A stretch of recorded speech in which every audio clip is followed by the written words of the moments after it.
Okay, good evening, everyone. We are on the record.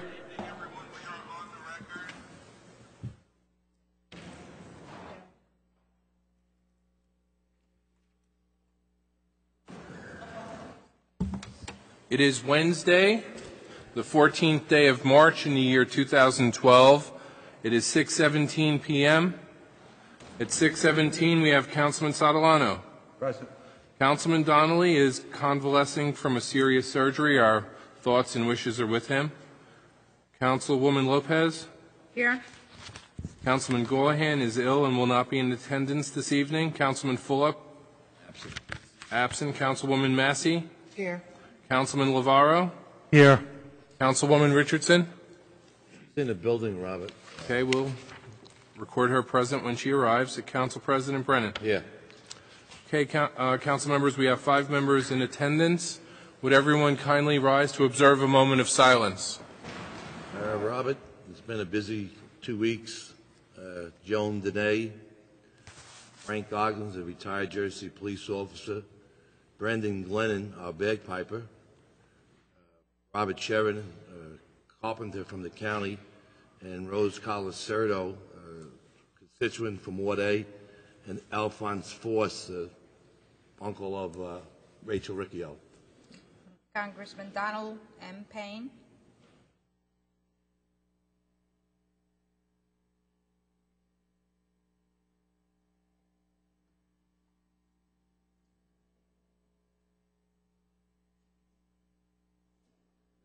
Everyone kindly remain standing for a salute. Pledge allegiance to the flag of the United States of America and to the republic for which it stands, one nation, under God, indivisible, with liberty and justice for all. Thank you very much. On behalf of Council President Brennan, in accordance with the New Jersey Public Laws of 1975, Chapter 231 of the Open Public Meetings Act, also known as the Sunshine Law, adequate notice of this meeting has been provided by posting on the bulletin board of the first floor of City Hall the annual notice, which is the schedule of meetings and caucuses of the Municipal Council for the calendar year 2012. In addition, at the time of its preparation, the agenda of this meeting was similarly disseminated on Thursday, March 8th, 2012, at 4 p.m. to the Mayor, Council, Business Administrator, was posted on the World Wide Web and has been provided to the local newspapers. We are in full and total compliance with the Sunshine Law. Council members, what I'd ask first for is a motion to add 2 resolutions to the agenda. And those are the resolutions for honoring Congressman Payne and the resolution for Christ Hospital to add resolutions 10Z 41 and 42 to the agenda. So moved. Second. By Councilwoman Richardson, who I will record present at 6:21. We have a motion by Councilwoman Richardson, seconded by Councilman Lavaro, if I heard correctly.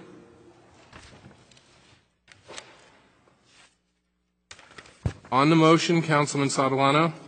Aye. Councilwoman Lopez. Aye. Councilwoman Massey. Aye. Councilman Lavaro. Aye. Councilwoman Richardson. Aye. Council President. Aye. The motion is carried by a 6-0 vote, so we have those on the agenda as well. Council members, tonight we have first reading ordinances. Permit me to read their titles into the record. 3A is an ordinance dedicating that the intersection of Manila Avenue and 2nd Street also be known as Dr. Elio Rivera Way. 3B is City Ordinance 12030. It is an ordinance authorizing the City of Jersey City to execute a grant of license and right of entry agreement with Hudson Conduit Associates, LLC, to permit the city to install and maintain 48-strand fiber in conduit owned by Hudson Conduit Associates. 3C, City Ordinance 12031, is an ordinance supplementing Chapter 332, Vehicles and Traffic, Article 3, Parking, Standing, and Stopping of the Jersey City Code, amending Section 332-24, Parking Prohibited Certain Hours, repealing the no parking 7 a.m. to 4 p.m., Monday through Friday on the north side of Magnolia Avenue from Baldwin Avenue to a point 123 feet west.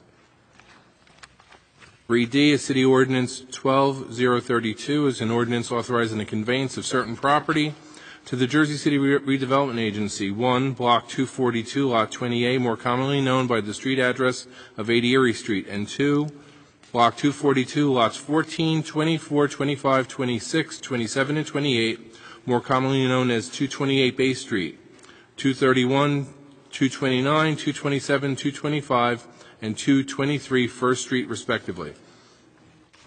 3E, City Ordinance 12033, is an ordinance authorizing the City of Jersey City to lease city-owned property at 103-105 Oxford Avenue to the Jersey City Public Schools.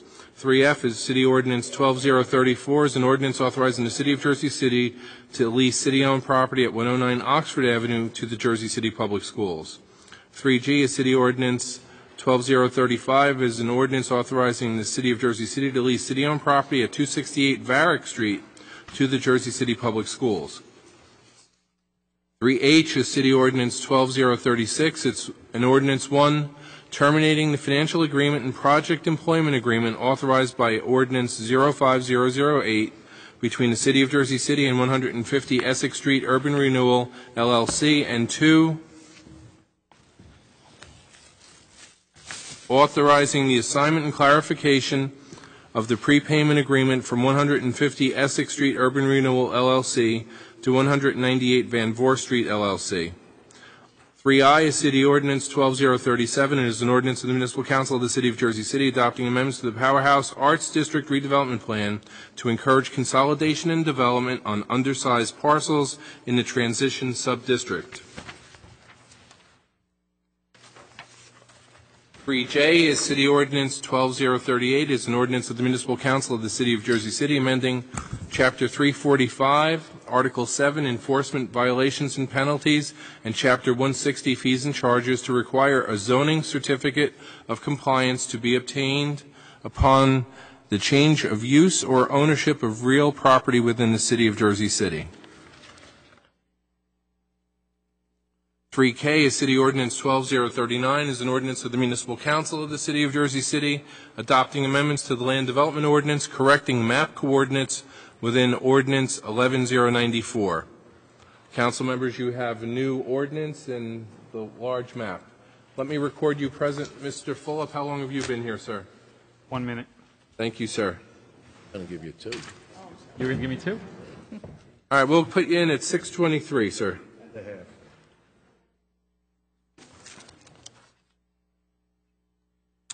3L, City Ordinance 12040, is an ordinance of the Municipal Council of the City of Jersey City adopting amendments to the Luis Munoz Marin Boulevard Redevelopment Plan. 3M is an ordinance of the Municipal Council of the City of Jersey City adopting amendments to the Grand Jersey Redevelopment Plan at City Ordinance 12041. So, council members, are we ready to go A through M, 3A through 3M? Councilman Sotolano. Aye for introduction.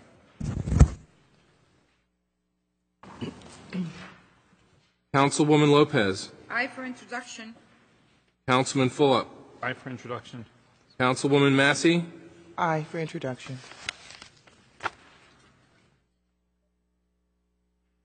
Councilman Lavarro. Aye for introduction. Councilwoman Richardson. Council President. Aye for introduction. I've seen some of my colleagues had some questions on J. We will have call at the next meeting, caucus meeting, to answer those. But we'll have them there for the next caucus. Okay? Thank you, Peter. Aye on all of it.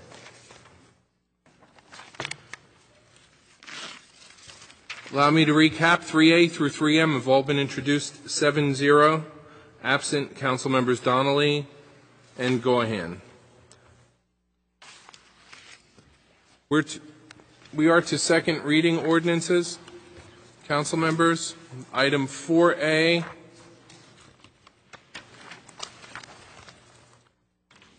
is City Ordinance 12023. It's a calendar year 2012 ordinance to exceed the municipal budget appropriation limits and to establish a cap bank. This is pursuant to New Jersey statutes annotated 40A:4045-14. Mrs. Balser? Yes.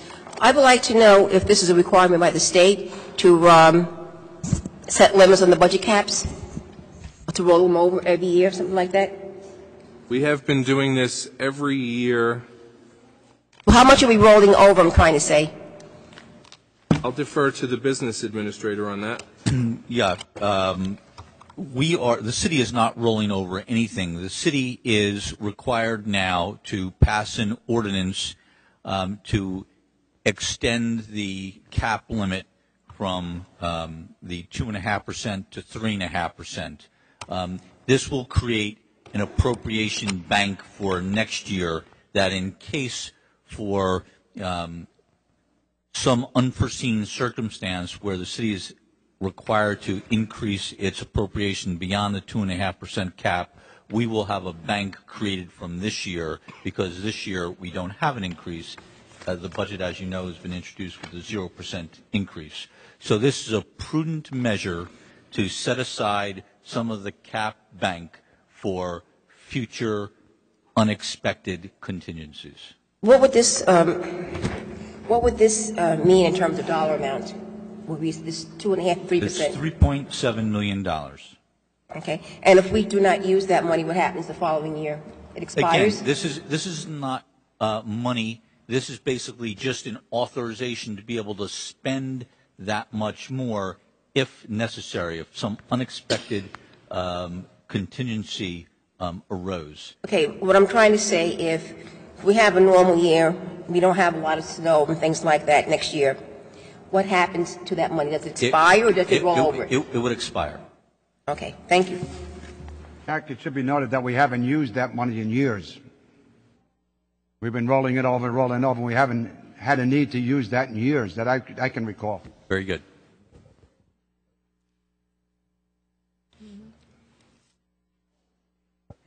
Jason Bird. If it's a turnover, is this a real bank or is this a virtual bank?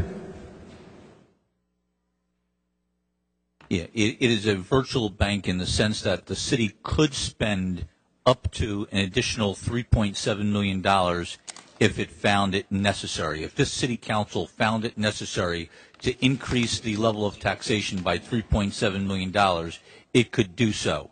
So it allows us to spend that much more. But as Councilman Catalano said, although we've taken this prudent course of action, the city never had to exercise that additional amount.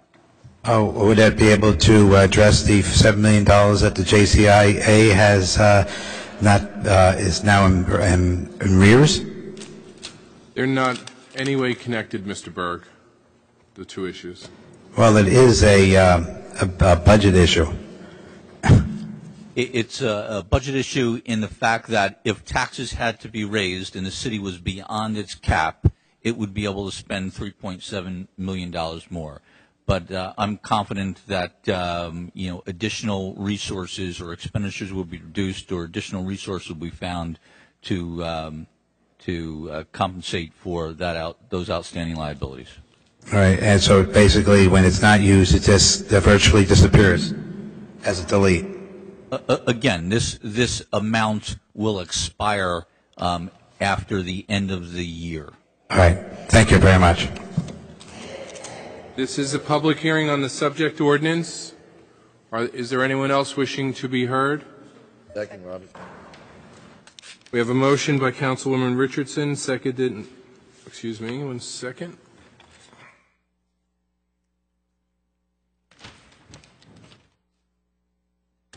And we have a motion by Councilwoman Richardson,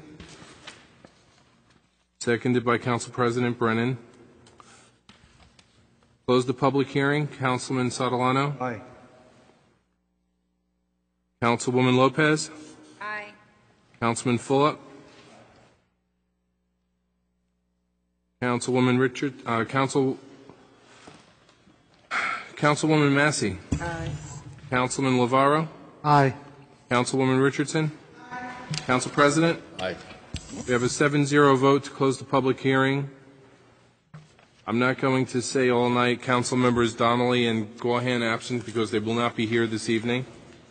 For final adoption, Councilman Sotolano. Aye. Councilwoman Lopez. Aye.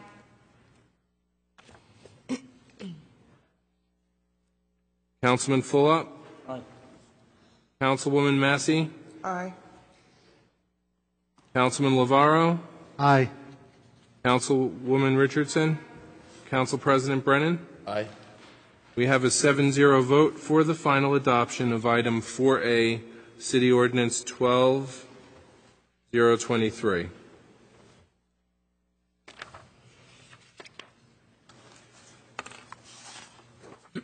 On to item 4B. 4B is City Ordinance 12-024. It's a refunding bond ordinance of the City of Jersey City and the County of Hudson, New Jersey, providing for the refunding of all or a portion of various series of city bonds, appropriating an amount not to exceed $28 million, therefore, and authorizing the issuance of not to exceed $28 million in general obligation refunding bonds of the City of Jersey City for financing the cost thereof. This is a public hearing on the ordinance. Are there any members of the public wishing to be heard? Yes, Yvonne Balser. Are these tax appeals, Mr. Byrne? No, this is refinancing existing debt. I'll let the business administrator explain it more.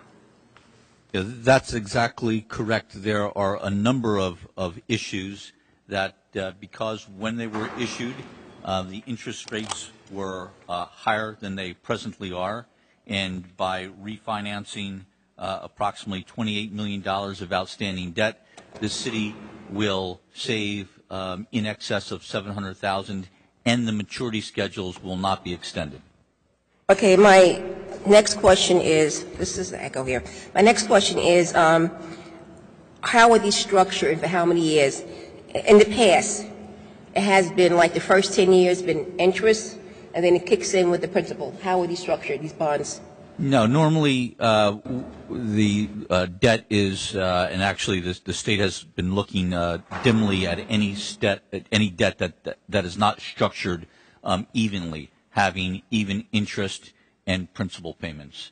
I don't recall how the various issues in this particular refunding were structured previously, but what I could confirm is that the maturity schedule for the new debt will not exceed the length of time that the present debt is outstanding.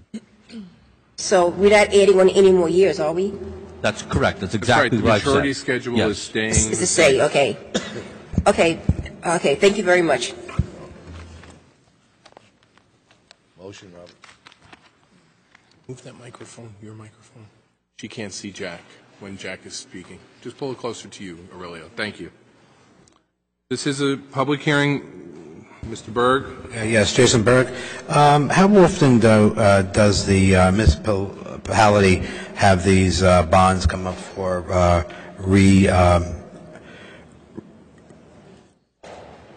reauthorization? How often do we refinance? Whenever there's a favorable market climate where we can reduce our savings, just like a homeowner sees a drop in the interest rate and renegotiates their mortgage. The city isn't blind to market trends. What it does is look at what's happening in the market and is just refinancing existing debt at a lower interest rate, keeping the payment. The maturity schedule stays the same as it was indicated to Mrs. Balser, and it'll save some $700,000, as the business administrator said. What is the current rating of Jersey City's bond rate? We have a healthy bond rating, but all those letters confuse me, so I'll defer to the BA. This issue most likely will be insured when it's sold, so it will be sold with an A bond rating. No, but there are different A bond ratings. What bond rating would it be? Would it be a 5, a 4, a 3, a 2, or 1? I'm not familiar with those numbers. What I suggest will be an investment grade issue, and we'll have an A bond rating. Okay, my question is it going to be an A, but are there different ratings within that nomenclature? Yeah, there are a double A.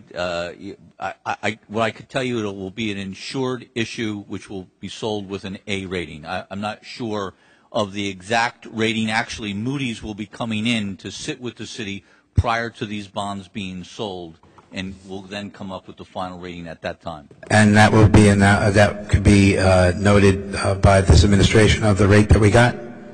The city is required to provide city council with the details of the sale, yes.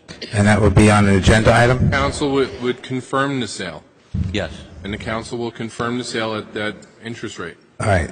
Obviously, Jason, on a refinance where you're saving money, it would not hurt your rating. Oh, no, I'm not. I'm just saying, I just want to know what the city's rateable was. I mean, there are some companies that have 5A1 series that is better than the United States government. So I'm just saying, I just want to know where Jersey City sits in the realm of credibility. Thank you. Okay, this is a public hearing on the ordinance. Ms. Winter?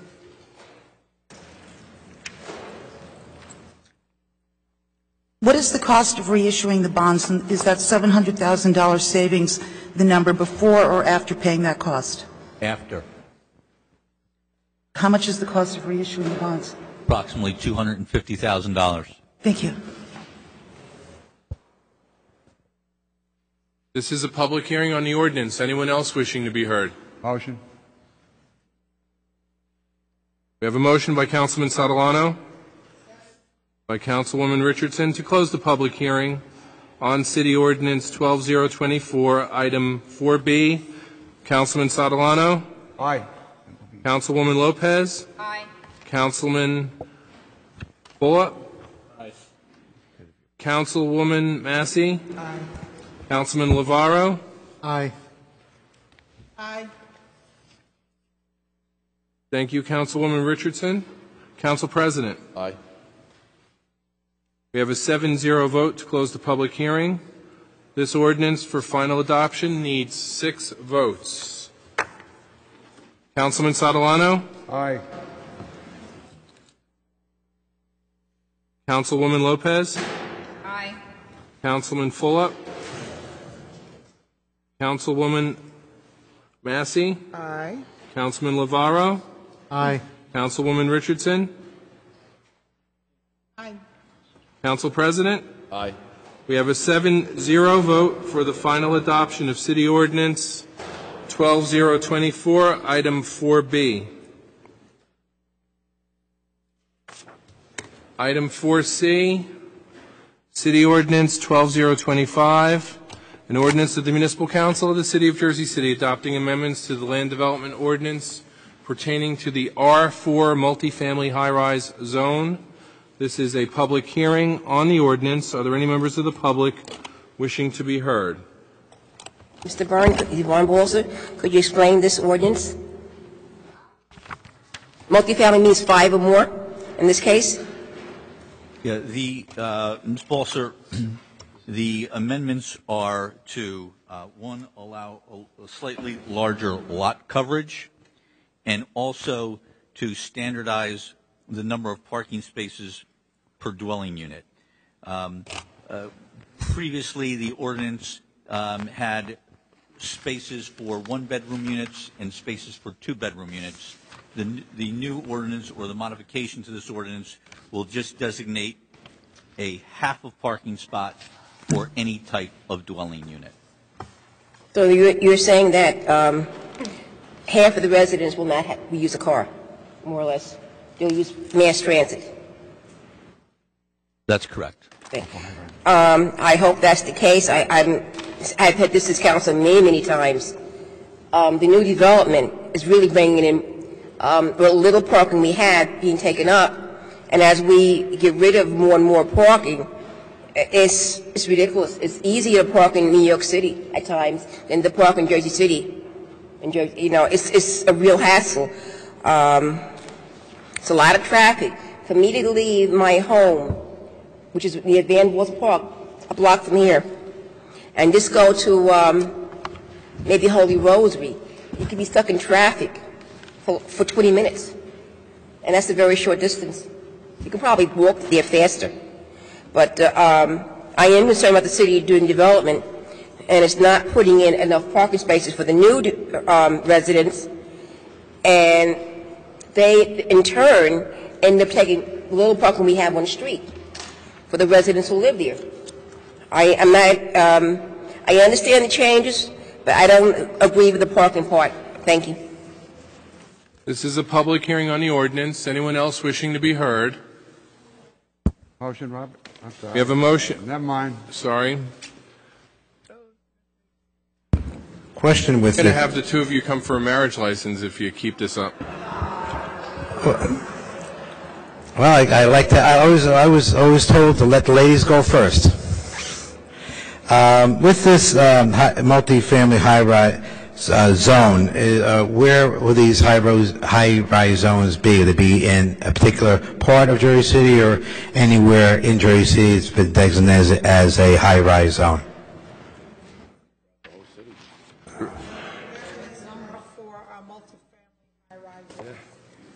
All right, so can that be used? My question is that going to be through all the wards or specific places?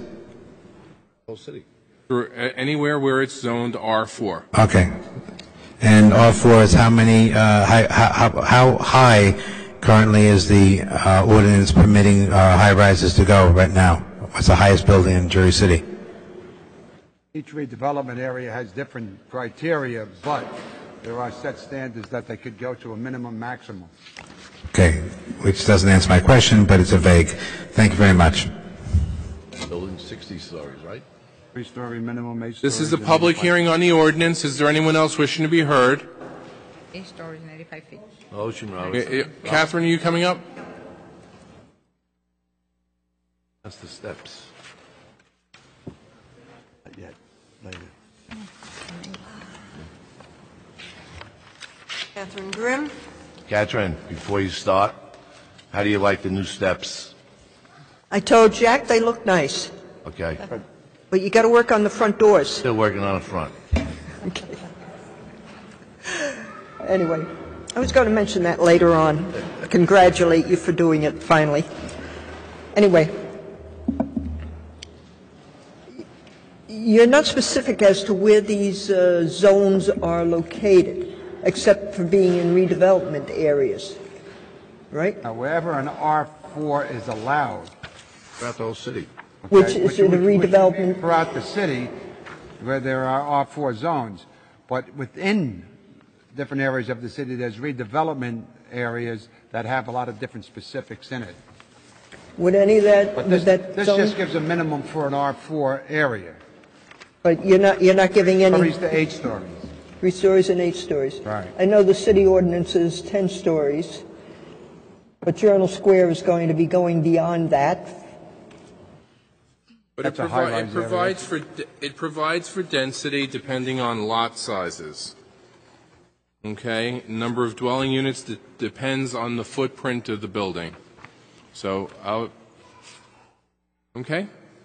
Okay, So it's in anywhere where it's residential and it really depends on the footprint of the building, how high it can go. So if they took down half a block of old buildings through eminent domain, they could build higher? We don't. Or if it's an area I've of never taken a redevelopment? vote on anything involving eminent domain in 23 years, Mrs. Grimm. So what I would just suggest to you, if someone consolidated some properties and went to the Board of Adjustment or the Planning Board and made an application based on a collection of lots that they assembled, they would be able to build greater density if they had larger areas. Yes. Yeah, I'm just wondering, like in Journal Square, how many different owners of properties there are up there? That a lot of the people that have bought up in that area which are basically developers, from what I understand, looking to be able to build taller. If they own two large properties next to one another, then they can get a higher density, right? It depends on how much, again, the lot dimensions. I just saw a councilwoman give you the ordinance. It depends on the size of the lot, on how many acres you can build per, how many dwelling units you can build in an acre. Okay, thank you. Okay, thanks.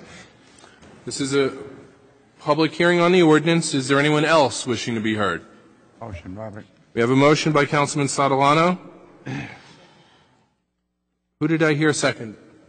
Michelle. Ms. Massey, to second. To close the public hearing, Councilman Sotolano. Aye. Councilwoman Lopez. Aye. Councilman Fulop. Councilwoman Massey. Aye. Councilman Lavero. Step out, Robert. Oh, there it is. Councilwoman Richardson. Aye. Council President. Aye. We have a 7-0 vote to close the public hearing for the final adoption of City Ordinance 12-025. Councilman Sotolano. Aye. Councilwoman Lopez. Aye. Councilman Fulop. Aye. Councilwoman Massey. Aye. Councilman Lavero. Councilwoman Richardson. Aye. Council President. Aye. We have a 7-0 vote for the final adoption of City Ordinance 12-025. That's item 4C. Item 4D, City Ordinance 12-026, an ordinance of the Municipal Council of the City of Jersey City, and adopting an amendment to the zoning map, further expanding the restaurant overlay zone. This is a public hearing on the ordinance. Are there any members of the public wishing to be heard?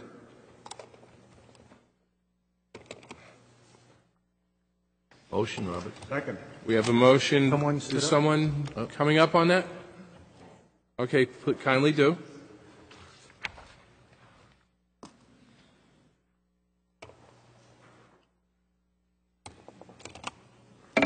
Hi. Hi. Good afternoon, everybody. Your name, please. Idalia Rosa. Idalia, I-D-A-L-A-A? I-D-A-L-I-A. I-D-A-L-I-A. All right. Lopez? Rosa. Rosa, sorry. It's okay. Thank you. Okay. So, actually, I have a few questions, and I guess I understand this whole expansion has probably been very positive in certain areas of Newark Avenue, and I know now that it's being expanded to other areas, such as other areas of Newark Avenue, Kennedy Boulevard, and Pulaski Skyway. I live next to a restaurant/bar, and it's the only business in the area. There's a school, there's a hospital, and there's a couple of convenience stores, but it is the only restaurant bar in a corner in a residential area. Now, I understand that this allows for increased opportunities for small businesses, but there are no other businesses right now, just this one restaurant bar in the corner. And right now, it's a non-conforming space, so every time that, anytime that the owner has to apply for a variance for anything, which, it's okay. It's okay to apply for a variance because it gives the opportunity for the neighbors to know that there are going to be some changes and that it might affect us.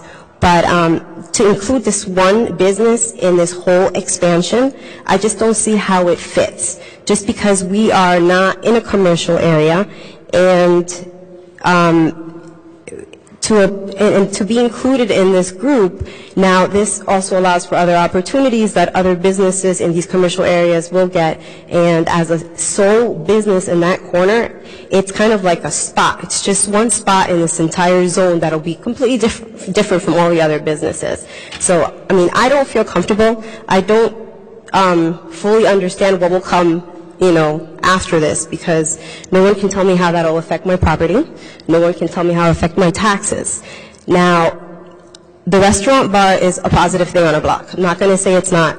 Last time we had this meeting, a lot of people came here to speak about how much they love eating there, how great it's been for the neighborhood. So I don't have a problem with that at all. A lot of the people that came here were renters who, enjoy the benefits and then they leave. We live next door and we own our house. So, I don't know why this change is necessary right now for that spot, just because, like I said, there are no other businesses that are going to benefit from this, and I'm not going to benefit from this in any way. And some of our neighbors couldn't be here to speak on that block that are owners that also feel the same way about this. So I'm kind of speaking for a group of people that feel that way. And like I said, I don't have a problem with the restaurant. I think it's great. I think it's been a success. I think a lot of people love it. And it's been a positive thing, but I just including this in this one restaurant in this whole row of other restaurants, like I just don't understand how this wouldn't be a spot zone versus a beneficial commercial area where everyone's benefited from the same perks. Because I know that I can't make my house a restaurant overnight, and neither can any of the people down our block, and that I see as being something positive for somebody that has a row of businesses versus that one business in the corner of a residential, quiet neighborhood where everybody just works, goes home, and enjoys their peace and quiet. And a variance, I don't see the problem with applying for a variance to make changes, banners, music, and everything else that comes along with it. So I just want to give my point. That's why I have an objection to it, just because I don't understand why this one spot is being included in something that's blocks and blocks away and blocks long worth of it versus that one spot. That's all I want to say. Thank you. Thank you. This is a public hearing on the ordinance. Right sides. Jason Berg. Happy haircut, by the way. Oh, thank you very much. I was needed to get a little short hairs there. Now, I hope when this ordinance passes, that these various maps of the city can be put in an easy place where, say, on the website of the Jersey City government site, so people can see exactly what is going on with their city at a quick glance, not having to go to different websites to do that. I just wish there would be a tab to link to these maps in the city so people can see what's going on in the city. It would give a better overview of what's happening in the city for progress, what zones there are. Again, this would be an easy one-click for these residents and other visitors and even investors for the city of Jersey City. Such an act, again, will enable our community to see what's going on, even if it's a hot zone. The Ward A and Ward B have two hot zones, crime and chromium, and Ward A is winning that battle, which I'll sadly say I live in Ward A with Michael. So thank you very much. If that could be done from this council, I'll make it a suggestion. As a citizen, again, this would be advantageous for clarity for our city to be more efficient. Thank you. The public hearing on the ordinance. I'm confused.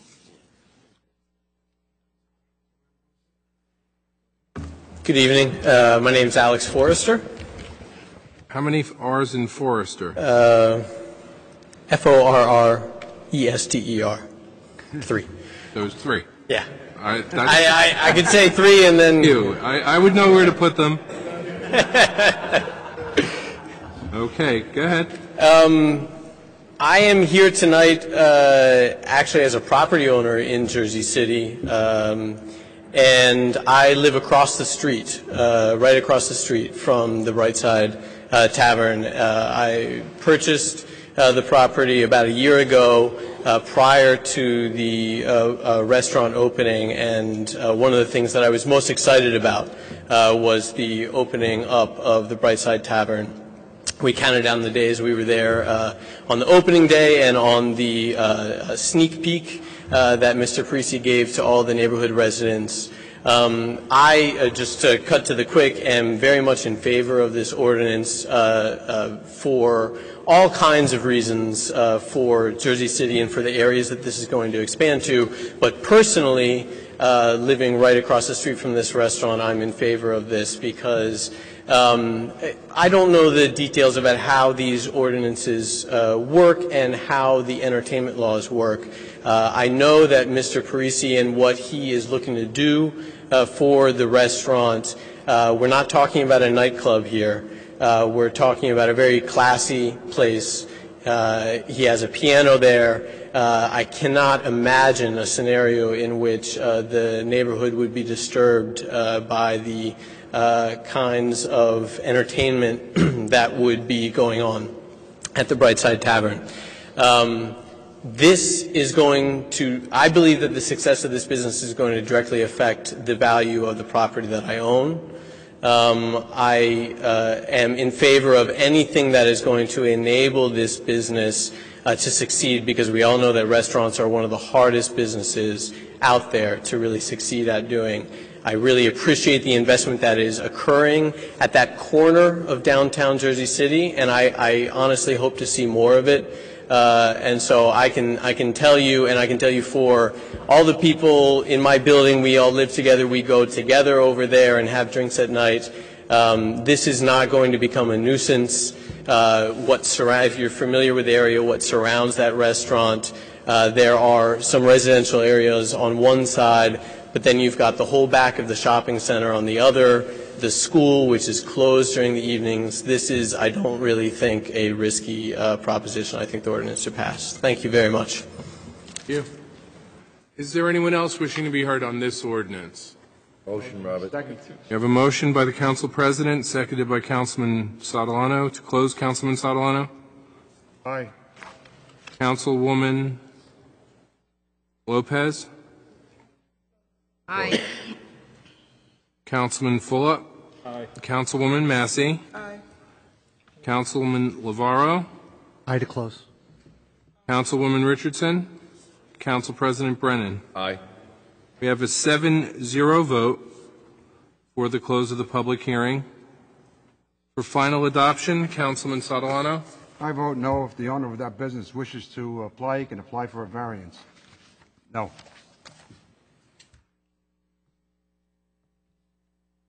Councilwoman Lopez? Zero. I vote no.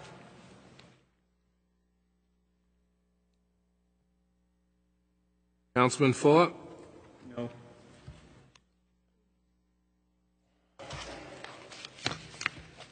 Councilwoman Massey? Could I just expand just on, before Michelle votes? I just wanted to say that I think that the sentiment is everybody wants this business to succeed. Right into the I think the sentiment is that everybody wants this business to succeed. If you look at the map, it is rezoning an area for one block and one business, and it is a bad practice from a council standpoint to change the law for one business. No matter how good the business is, if it doesn't apply for everybody and the rules are not the same for everybody, it should apply for nobody.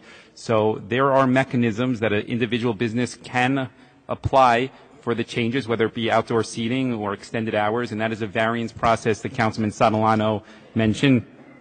And that way the neighborhood is informed and it is not zoning for one individual business. So that was the background on my vote, and just expanding on what Councilman Sotolano said.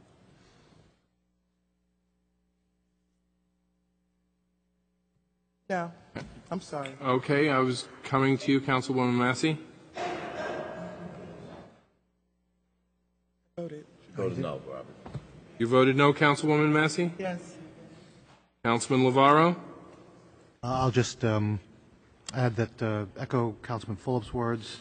I think everyone wants to see the business succeed, and unfortunately don't want to set that precedent, so I vote no. Councilwoman Richardson? I too would like to see the business succeed, and if you last time I abstained because my feedback was that I was concerned that it was spot zoning, and that spot zoning is never a good thing when it's just one business out of a whole, area that it affects, and it sets a bad precedent on the council, and that's why.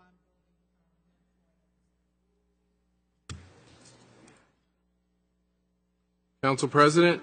Robert, I have to abstain. I'm an ABC holder. Okay, the vote then is 0 in favor, 6 against, 1 abstention by Councilman Brennan. So this ordinance has been defeated.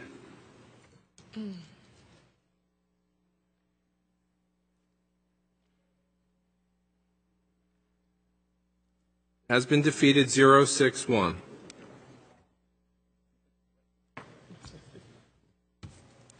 Okay.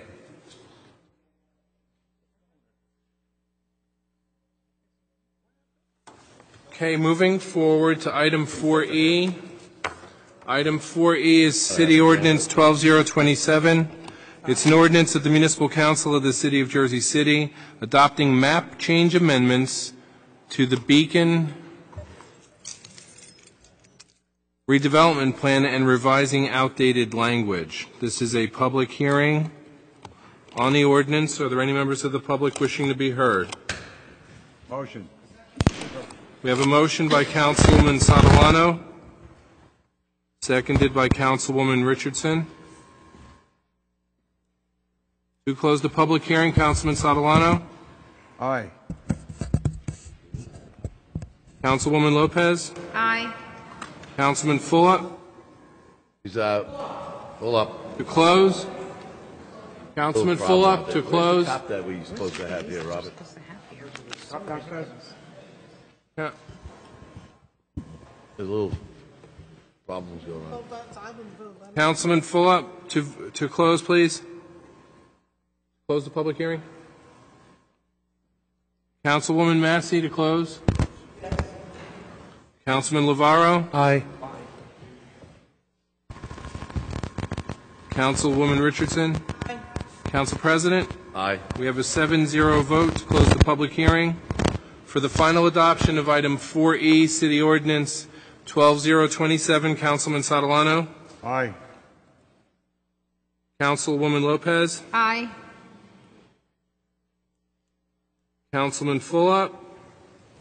Stephen. Aye. Councilwoman Massey? Aye. Councilman Lavaro? I abstain.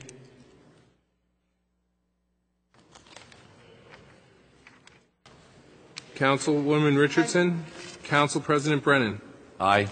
We have a 6-0-1 vote, an abstention by Councilman Lavaro. The ordinance is adopted. 6-0-1. Robert, before we go any further, Yeah, let's make sure. Mr. Kelly, we're supposed to have a police officer stationed at the door at these meetings. You know, I don't see him. We send memos to the police chief to have an officer assigned to these meetings. They're in the hallway. They're straightening that out. They're in the hallway right down. Oh, I didn't- okay. Okay. It's supposed to be inside, not outside. If the officer's out there, can he come inside and conduct the meeting inside? Yeah, what? Maybe outside. All right, well, I'm saying, I didn't No, see I him know what you're outside. saying. Yeah. Yeah. Okay. Kind of afraid for her. Okay. All right. Okay. Okay. We are, council members, E has been adopted by a 6-0-1 vote. Councilman Lavaro abstaining. Council members, could I have a motion to remove 11-0,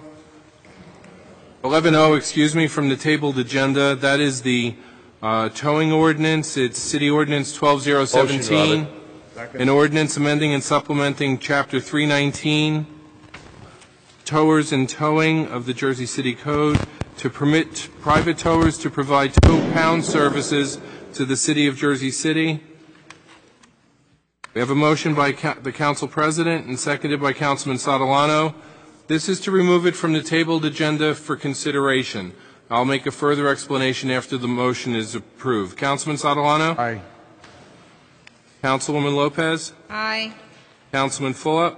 Aye. Councilwoman Massey? Aye. Councilman Lavaro? Aye. Councilwoman Richardson? Aye. Council President? Aye. We have a 7-0 vote. This ordinance is off the tabled agenda for your consideration. Council members, this ordinance was introduced on February 8th. On February 22nd, you conducted a public hearing on the ordinance. After the public hearing, you amended it. It was deemed by the Corporation Council to be a substantial amendment.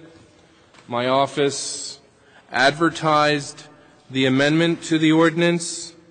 The amendment was to remove some redundant language and to strike the words "and pay a surrender fee of $150 to cover the cost relating to the disposal of the vehicle," and that's from the first sentence of section 319-19.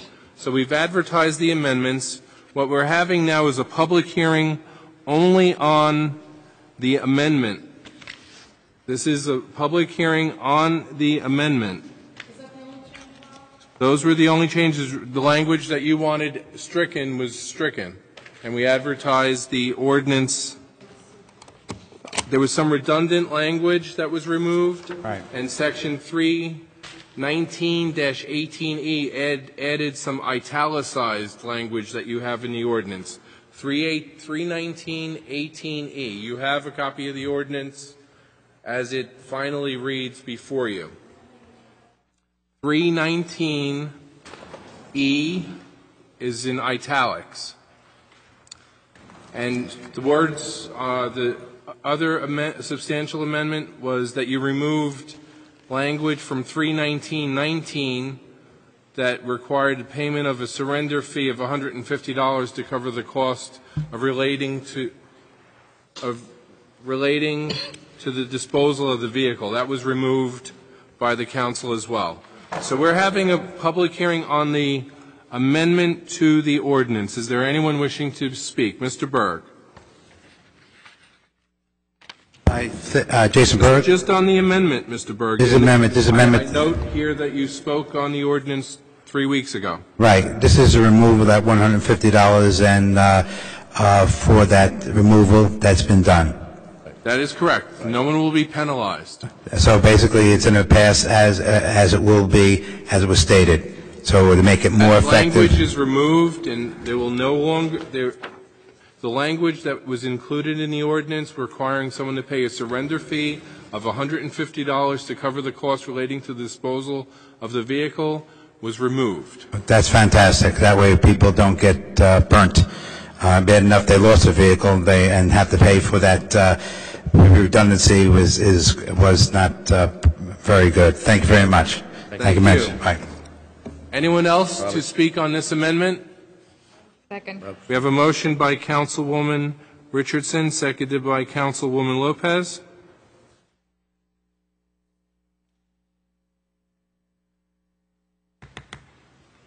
And this is to close the public hearing on the amendment. Councilman Sotolano? Aye. Councilwoman Lopez? Aye. Councilman Fulop? Aye. Councilwoman Massey? Aye. Councilman Lavaro? Aye. Councilwoman Richardson? Aye. Council President Brennan? Aye.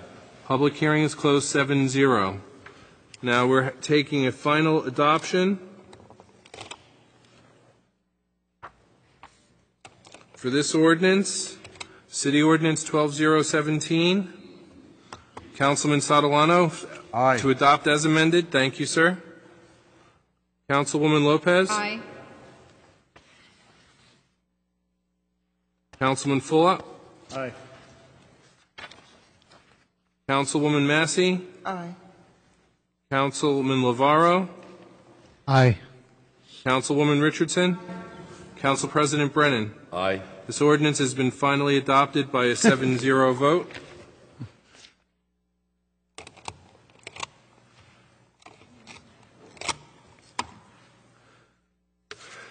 Council members, that brings us to the list of speakers. All right. We have Mr. Adam Albanese here tonight. I don't know how he got into your space to begin with, Mr. Doherty. Would you come up and start us off?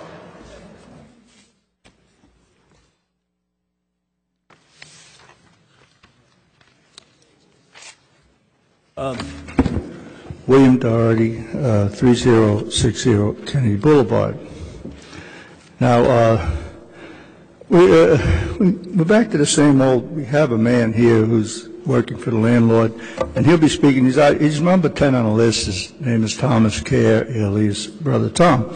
But the arguments you've heard these before: raise the rent, muddy the waters, smoke and mirrors, red herrings, all that good stuff. Okay. Now, Thomas Kerr, alias Brother Tom, he was a collar, but he's not a priest. Thomas Kerr works for the landlord. The Tenants Association is asking City Council to dismiss Thomas Kerr's, number 10 on the list, remarks when he gets up to speak. Kerr's number 10 says, you have this landlord's propaganda. You've heard it all before. And number 2, Jersey City Ordinance 12-028 is now on the books. There are 6 pro-tenant reformers on City Council. They are Fulop, Lopez, Richardson, Lavaro, Massey, and Donnelly, all honorable men and women. This constitutes a solid veto-proof supermajority on City Council. However, there's dissension in the ranks. Jersey City Ordinance 12-028 cannot be brought to the floor for an up or down vote until all 6 reformers are on board. There must be a consensus. There must be a prior commitment. Again, the Tenants Association is urging these 6 reformers to pull together and pass this sorely needed and long overdue legislation. Now, here's a letter I sent to Police Chief Comey. It starts out with everyone, Eric Martindale, Newark Tenants Association email. We did the security guard ordinance in Newark. It became apparent that Newark's ordinance must be in compliance with the state's SORA guidelines, Security Officer Registration Act. Now, he says Section 218-1B might not be in compliance with SORA. Newark decided to mandate that an outside company be hired. Now, this is certainly what's going on in Ordinance 12-218. Right. Therefore, the 3060 Tenants Association has requested that the updated Jersey City Ordinance 12-028 reflect these concerns, eliminate the waiver provisions and the SORA provision that allows this landlord to be in noncompliance. And I told Chief Coleman you should be receiving the updated law in short order.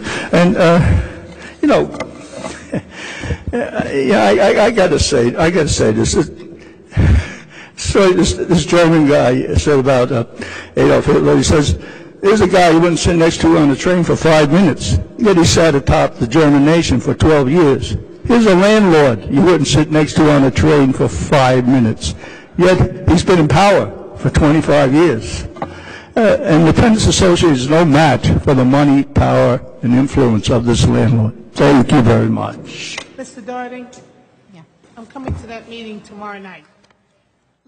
Let me just share this with you. We met, Councilwoman Lopez and I met with the management, okay? Their position is you can have the security, but you have to pay for it. We cannot dictate to them that they have security from 10 to 6 in the morning certain days of the week, correct? Okay, if you want more security than that, people have to be willing to pay for it. And if they're not willing to pay for it, I don't know how we're going to make them do it. There is a law in this land that we could make this landlord give you security without raising your rent. So people will have to say tomorrow what they want. If they're in favor of getting their rents increased, I will fight for them, but I have to make sure that if I'm fighting for more security, people are willing, that's what the people want, okay? We got to be sure of that, because when we sit there and we push them for more security and the people's rents go up, I'm not going to be able to pay, so they have to make that decision. And this is why we're going to do a questionnaires for the tenants that are there, and then after that, we're going to meet with, put a poster up, and have a meeting with everybody who's willing to attend. Thank you. Thank you. Thank you. Next speaker is Steve Pinkney.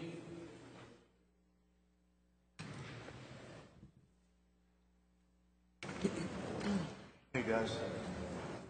Hi, Steve. Are you asking me to please distribute them? Thank you. That's how St. Peter's people talk. They're sucking it already.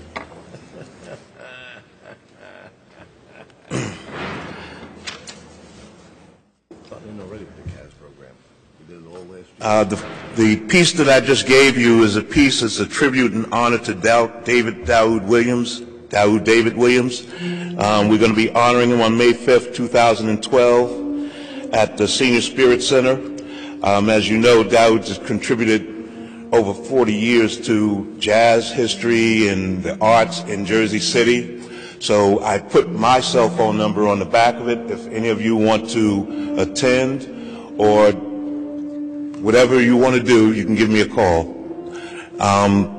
We're here again tonight in respect to the fact that we've done what we said we would do with the budget money that you allocated to us the last quarter. Now the money's run out, and again, we're still running programs but without being able to pay the artist.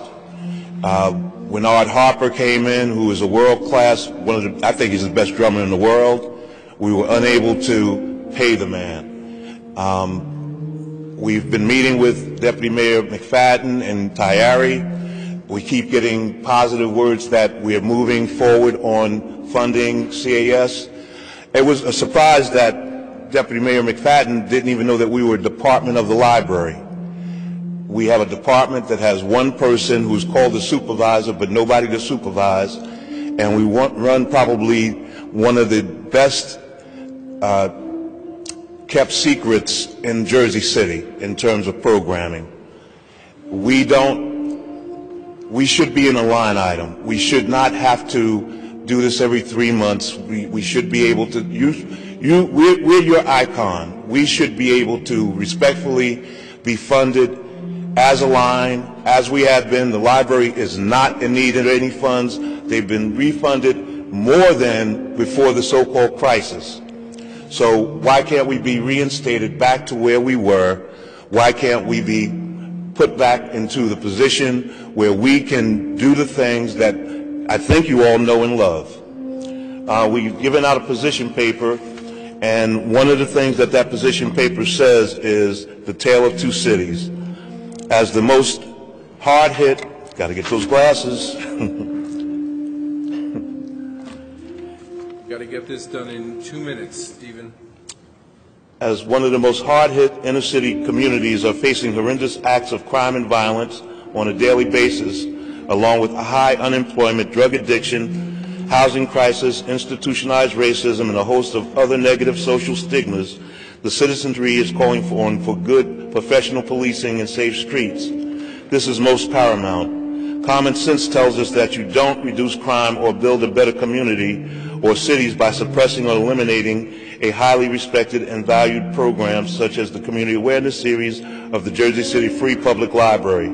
Let us be clear that the CAS, Jersey City Free Public Library, a fully authorized department and programmer of the Jersey City Public Library, in spite of attempts to marginalize or underscore its institutionality and relevant contributions.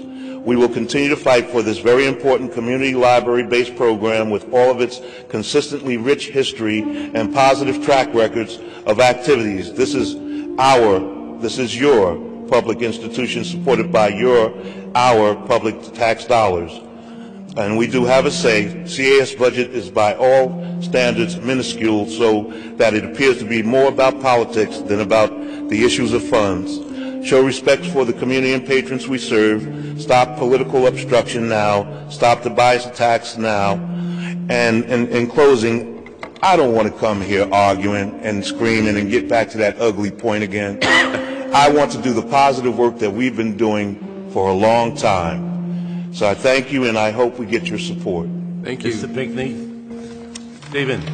Sir? We have a budget hearing with the library March 27th, Tuesday, March 27th. So we will discuss that with Ms. Gardner at that budget hearing. Thank you, sir. Okay?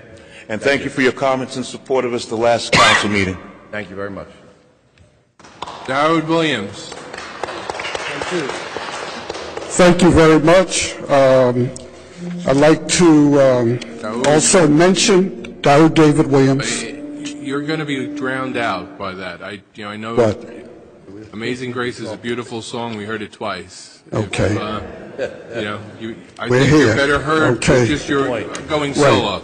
Okay. You're the MC. I'm not anti-sax. Okay. Back last year when our budget was cut to zero and we went a year and a half, one of the first people that came out and spoke in our support at that time and wrote a letter and submitted it to the city council was the late, great Donald Payne, congressman of New Jersey and the United States, who just recently passed away.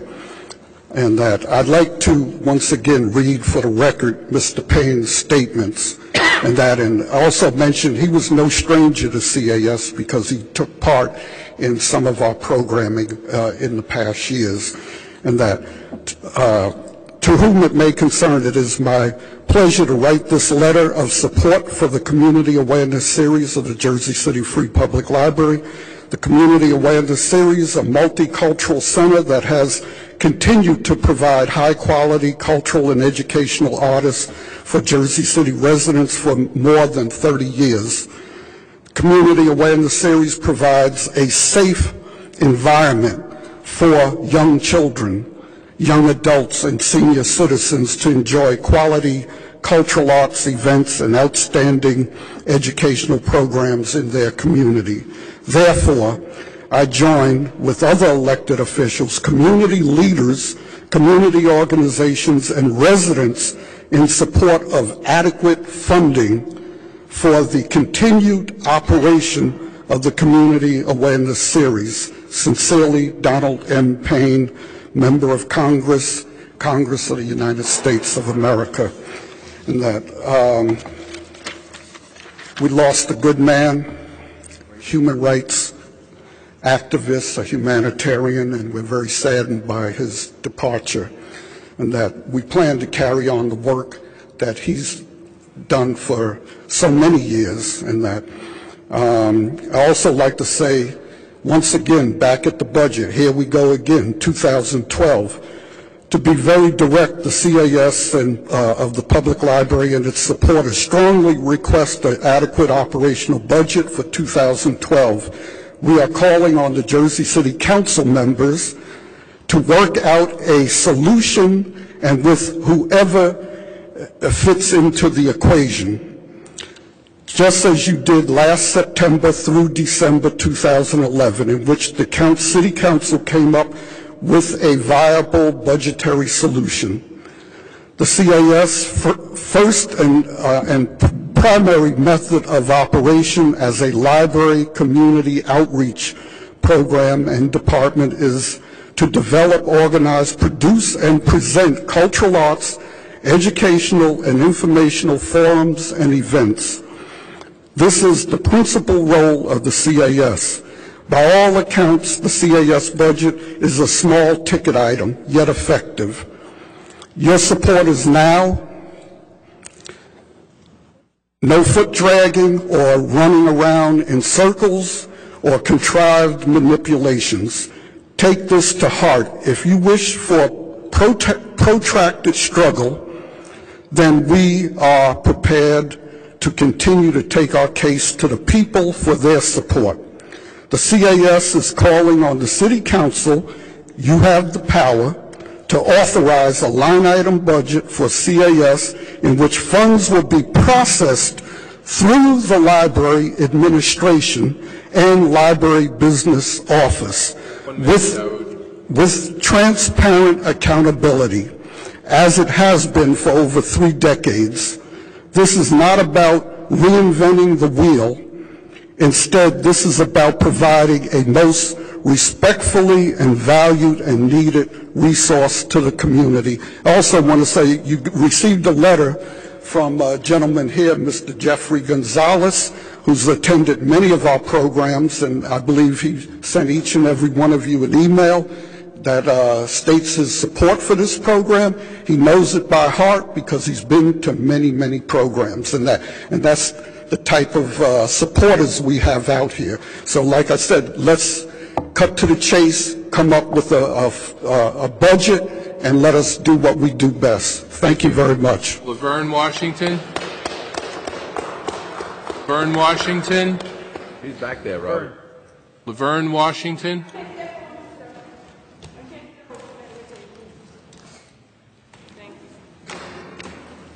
What happened to your hop? Excuse me? Where did your hop go? Oh, Jack. Go ahead, Laverne. Yes. Tonight, I'm asking the city council, is there any way possible that there could be an ordinance written about our young men walking the streets of Jersey City with their pants down to their knees? This past summer, I was in Atlanta, Georgia. I was down in Atlanta for 3 months. The mayor of Atlanta passed an ordinance, and the city council of Atlanta, for them to stop wearing their pants down below their butt. I'm tired of riding, walking, looking at people's butts all over this city, the city of Jersey, and it could be done. The mayor of another city outside of Atlanta, he passed it. He said he's tired of looking at people's butts. There was another city down there, down south, that people are tired. I just want to know, is it possible for this city council to do an ordinance on these people walking around with their pants down to their knees? This is a disgrace to our young women, to our young babies, that we looking at people's butt. This is a disgrace. I agree with you, and I wish that it would be something that we could really enforce. We can write it. I mean, it'll be just another one on the books that nothing happens with. We need people to be out here, to be on our streets for the crime.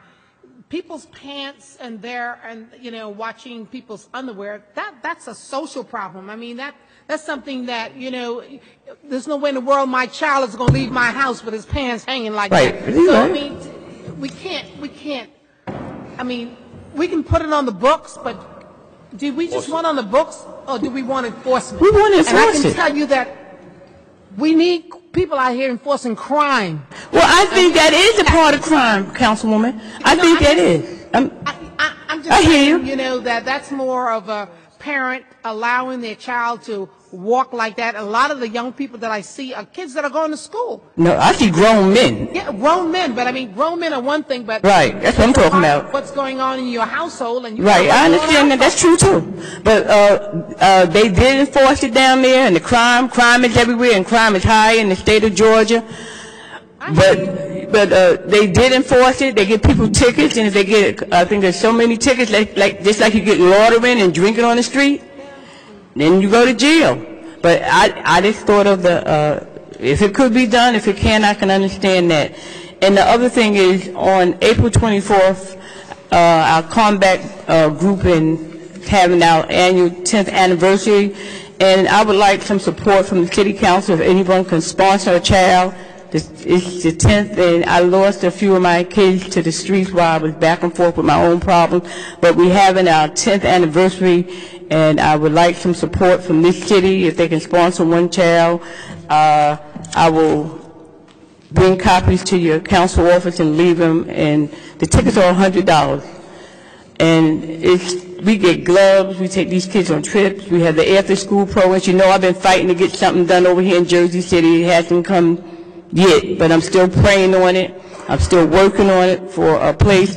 And we do need to support the library up there on Bergen Avenue, because I have a lot of kids that I take boxing that I can't take. They go to that program. They live on Lexington and Bergen and Clinton and Atlantic and Union and Grant. They do go to that program in Municipal. They do go to that program at the library there. So that's up on that, and that's why I try to do stuff down around the junction. I'm back down there. I'm trying to do something with these kids, and I want to take some of these kids to the dinner on April 24th. So I appreciate your support, and may God bless you. Thank you. Hey, Laverne, on a better note, yes, we have your boxing equipment. Mr. Mackey at the budget hearing the other night told us that we have the boxing equipment, but we have to get you a place, and he's looking like to put a bubble down at Cave and Point, permanent bubble, down at Cave and Point for the boxing. So can you see, can he move that bubble to golf here by Terry the Head basketball court? I can get more kids there more quicker than down in Cave and Point where it's hard to get to. Well, so if you can see if we can do it. Okay. We got one step, we're on the second step. All right, but okay? if you can see about that Garfield Avenue is nothing, and when you all do Barry Lanes, maybe you can put a building there like up at Persian Field. I looked at that inside building up there. I was up by the Persian Field today, so that would be nice if we can get down there on Garfield Avenue, if we can get a closed Barry building. Lane is a couple of years away, so. Well, in the meantime, we can go across the street on that vacant lot where Schindler used to have the swimming pool. Well, we're working on step 2 for you. Please, I thank you very much. Welcome.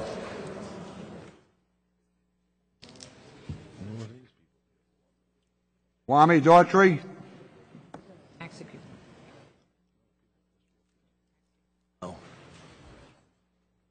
Oh, the extension for General Square. Huh? Good evening. Was it pulled out? Of course, you know I'm here to support the Community Awareness Series and its budget. I'd like to read a short informational package, and it goes as thus. The City Council will or has voted on the city budget 2012, which included a library budget approximately $7.5 million, with nothing allocated to the Community Awareness Series of the Jersey City Free Public Library. This is totally unacceptable based on the conditions of our community and decades of positive work that the CAS has consistently provided to the Jersey City community.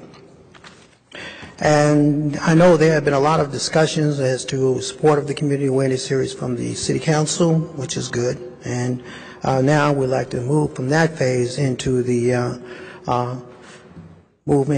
phase, not the phase, but institution of budget, operational budget for the Community Awareness Series.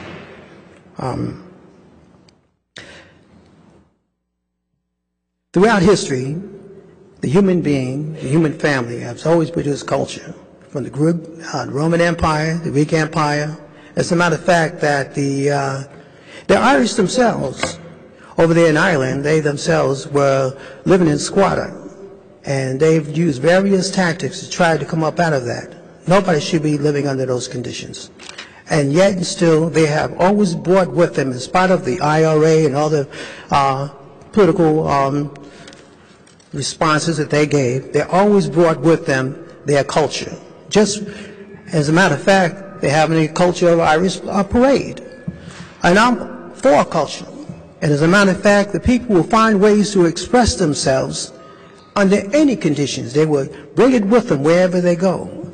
And a lot of that has been expressed here through the Community Awareness Series. Therefore, we must continue with this activity. It must be supported financially so we can continue to bring forth these cultural activities. In comparison, the designers of buildings used culture to design pleasingly the designs of buildings so it has a positive effect, a goodwill effect upon the people in the community. When they look up, they see the designs is pleasing to their eyesight, and in that, it gives them inspiration and also hope. Because the bottom line is that the whole entire community is based on how people feel about themselves. It depends upon how they see themselves. And the best way to fight that, one of the best ways to fight it, is through culture. We allow them to take culture from a negative, from a political perspective, into a positive, and from a cultural perspective, so they can feel good about themselves and would also feel that there is hope for them. And all society is based upon how people see and feel about themselves. And this has been expressed many times in the Community Awareness Series. There's no doubt about it. It's the fact that, give an example, David Robinson played the sax up here a few minutes ago.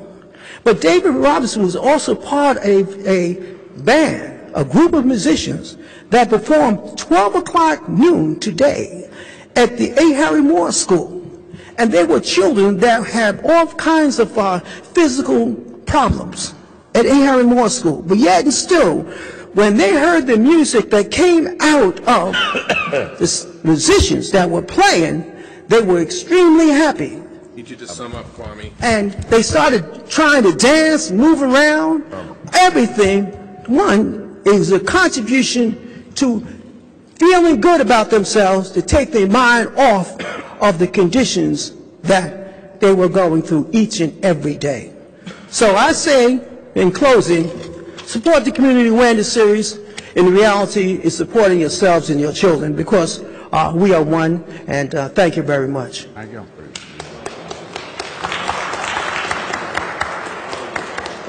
William Breaker. How much money did that? $1,000, remember?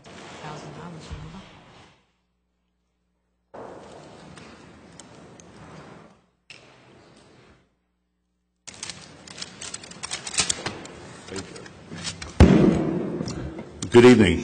Freeholder, how are you? Honorable members of the Municipal Council, Mr. Council President. I'm William Breaker, and I'm the chairperson of the Public Safety Committee for the Jersey City branch of the NAACP. I appeared before you on February the 8th, and at that particular time, we were asking for foot patrol because crime is very prevalent on Martin Luther King Drive and Ocean Avenue. Since that time, our request has not been honored. We still lack patrol on Ocean Avenue and King Drive. A number of crimes have occurred since that time. We've had 2 robberies, a couple of muggings, and a murder on Saturday on Ocean Avenue of a 21-year-old young man. We also had a shooting on Myrtle Avenue where 2 people were shot and 1 lady was hit by a stray bullet. A few weeks ago, the chief of police gave a town hall meeting here, and I attended, and I was very attentive to his remarks. He said 3 things, basically. One, he said over and over again, and that was manpower was the reason we could not have foot officers on King Drive and Ocean Avenue, high crime areas. Okay, let's just very briefly, I know I got 5 minutes, deal with that. We just took 12 people out of the patrol division and put them into the detective division. To me, that was a gratuitous insult to the entire community. We're asking for foot patrol, and you give us some people who can take statements. And those promotions are arbitrary, which makes them even more nonsensical. Number 2, in all of your major cities, New York, Chicago, Miami, Philadelphia, the ratio of police to citizen is 1 to 400. Here in Jersey City, that ratio is 1 to 300. So the manpower argument that the chief brings forward, to me, most respectfully, is bogus. Number 2, the chief says he's going to develop some community response teams to deal with our problem. We got that now. They're called radio cars. They respond to a crime after it has occurred. They take a report, end of story. Number 3, the chief says he's doing various things to protect us that we cannot see.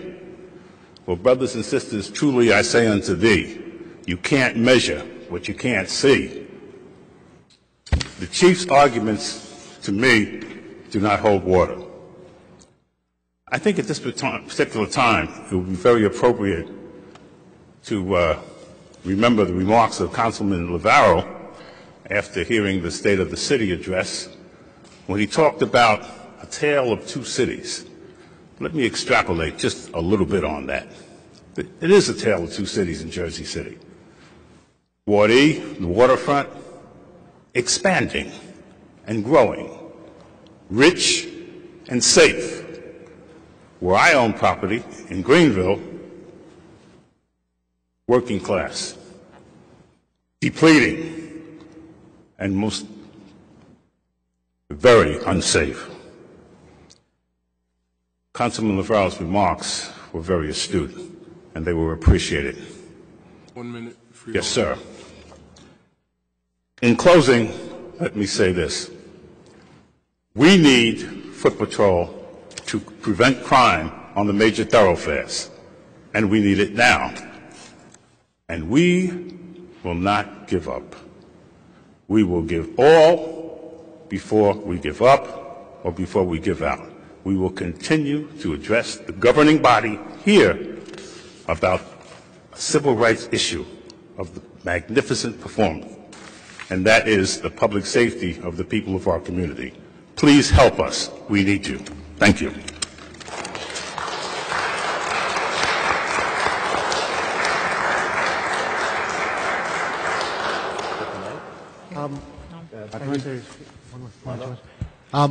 Mr. Breaker, just to, our committee, the Public Safety Committee, met this evening with the Chief of Police.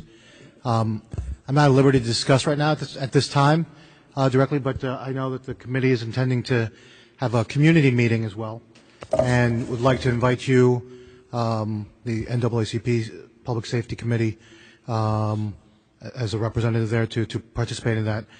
We haven't set the date yet, but I want you to know that we'll have that meeting probably within the next several weeks, and we'll extend that invitation to you to participate in that. And it's not just you, it's the community. The community. It'll be a community meeting. Yeah. There'll be several community meetings. Excellent. Thank you for your...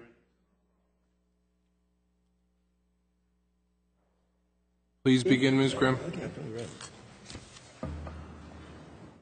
I'd like to congratulate you on having done repairs on the steps. Very sorely needed. Thank you. Cheers. Done yet. Yeah, you got to get that front door. Now it would be, now after you get the doors done, it'll be an inviting entrance for people to conduct business. Catherine, maybe you can make the elevator faster. Why don't we get the second one fixed? There we go.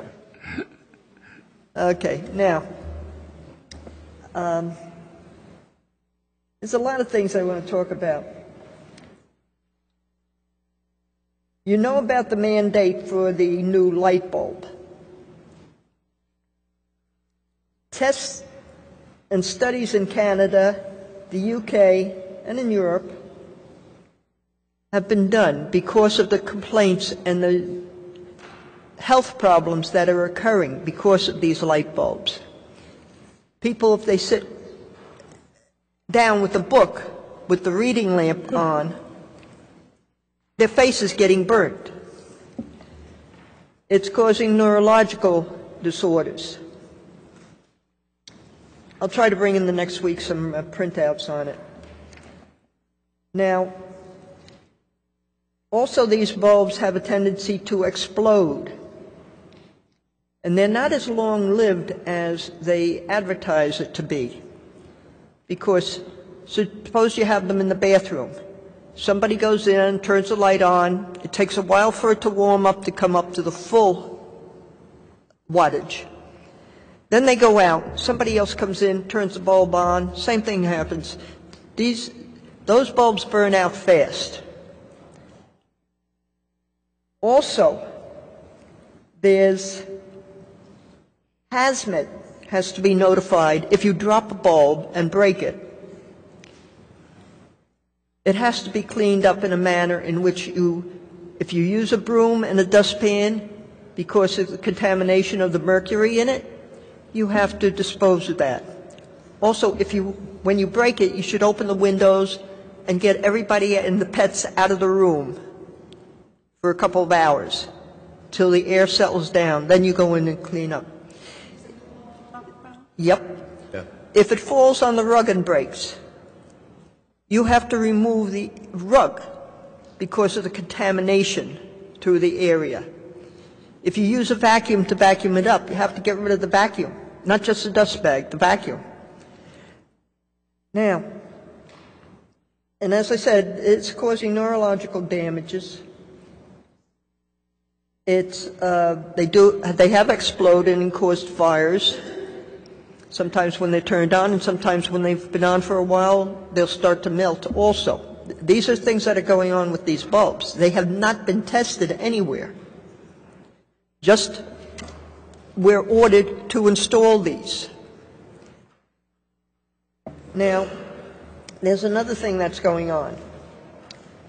Smart meters to be connected pertaining to the power companies and the new grid that's coming in, electric grid. California is putting a mandate, a moratorium on the installation of them. Basically, same thing.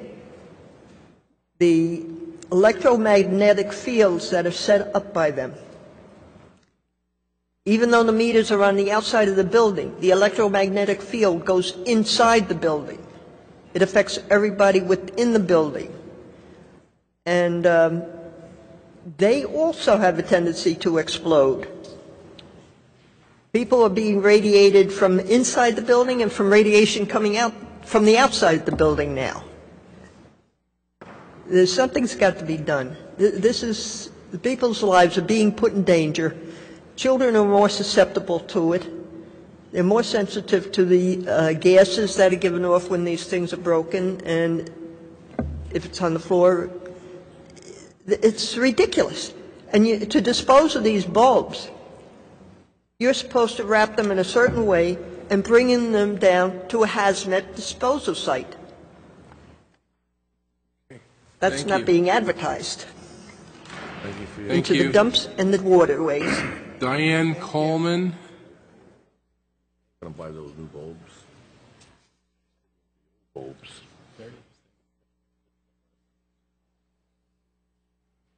Okay, thank you. The old bulbs burn out fast, too. The old bulbs burn out fast.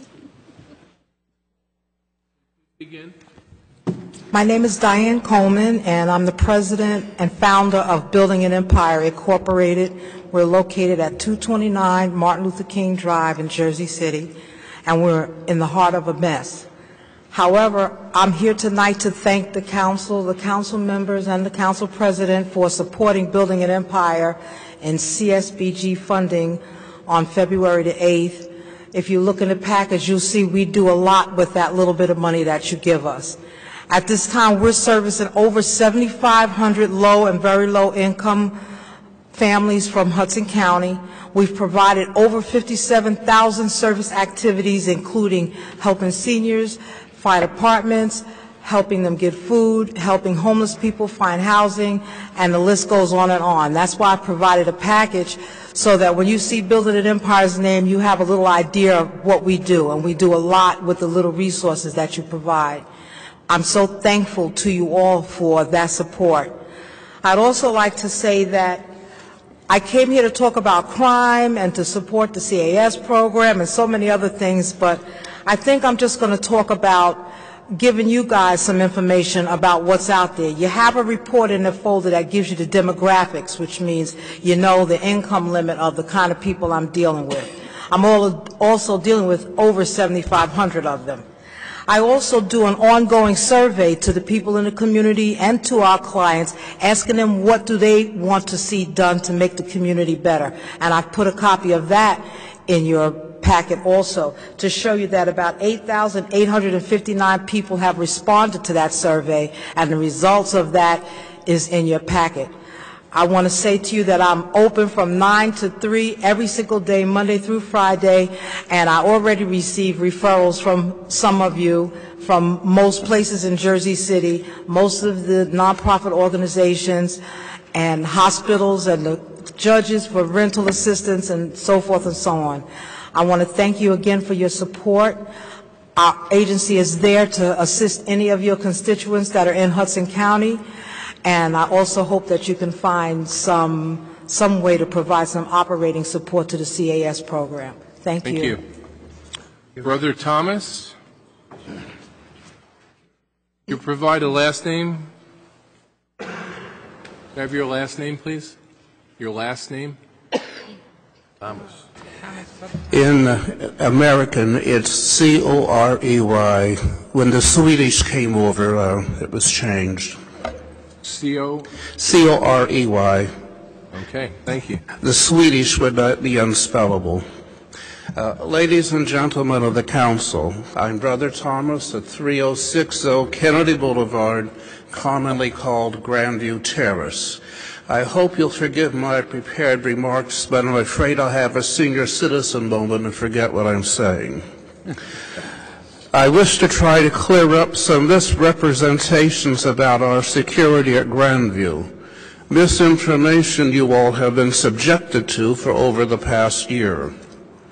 To begin with, no security system will work if the tenants let in people who do not belong there. And that has been the case in the very few incidents that we have had, including the time Bill Doherty's young stepson was caught on tape trying to steal computers from our 16th floor entertainment room. Grandview is not a government-subsidized building. Our rents must cover all expenses of the building. Management sets up the security, but we tenants pay for it. When the current system was installed, we were given a hefty rent increase to pay for it. Forcing a new, unneeded system on us now would result in rent so high, many frail elderly people would be forced out. This is not a scare tactic by management, as you all have been erroneously told. It is a reality. If expenses go up, so do our rents. Their current controversy about our security is the work of the three leaders of the very small group calling themselves the Grandview Tenants Association. These three do not really believe we are not safe. They just want to wage war on management. And as proof of that, the president of this group lives on my floor, and every day, all day long, his door is propped open, something he would not do if he felt we were not safe. The vast majority of us do not want the small group to claim to speak for us. Last year, you all were given copies of some petitions stating that fact, and contrary to what you all have been told by one of these three men, those petitions were not from management and they were not doctored up. Interestingly, when it was my turn to sit in the lobby collecting signatures, the president of this tiny little group came down to the lobby and began insulting me with some very gross words. Another time, a wheelchair-bound resident told the president and vice president of this little group how unhappy he was with them, and they called the police, claiming to be threatened. When the police came, they were not amused and scolded the leaders of this very small group. I know because I was there as a bystander. When I complained about all this to the statewide organization that sponsors this small group, I was told that confrontation is indeed their philosophy. It is unfair that these three men have caused so much anxiety among us just so they can wage public war here in City Council and in the media on management. If you force a new and unneeded system on us, will you pay our rent increases? Those with a Section 8 subsidy would be okay, of course, which might explain why these men do not care if they hurt us with this public warfare. In closing, I wish to appeal directly to Councilwoman Lopez and Councilwoman Richardson, who seem to have involved yourself for some reason in this warfare.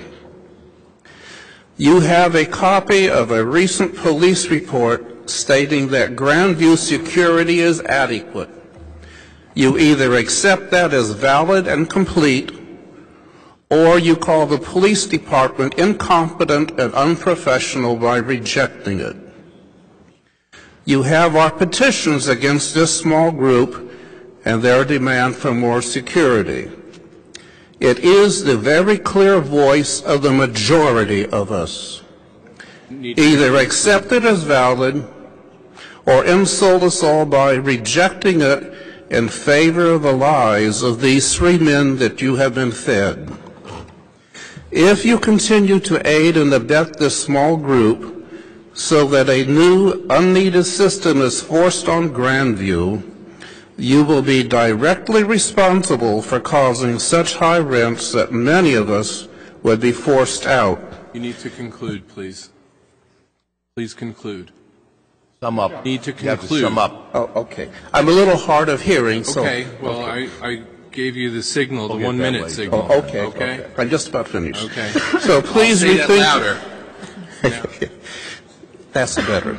So please rethink your position on this.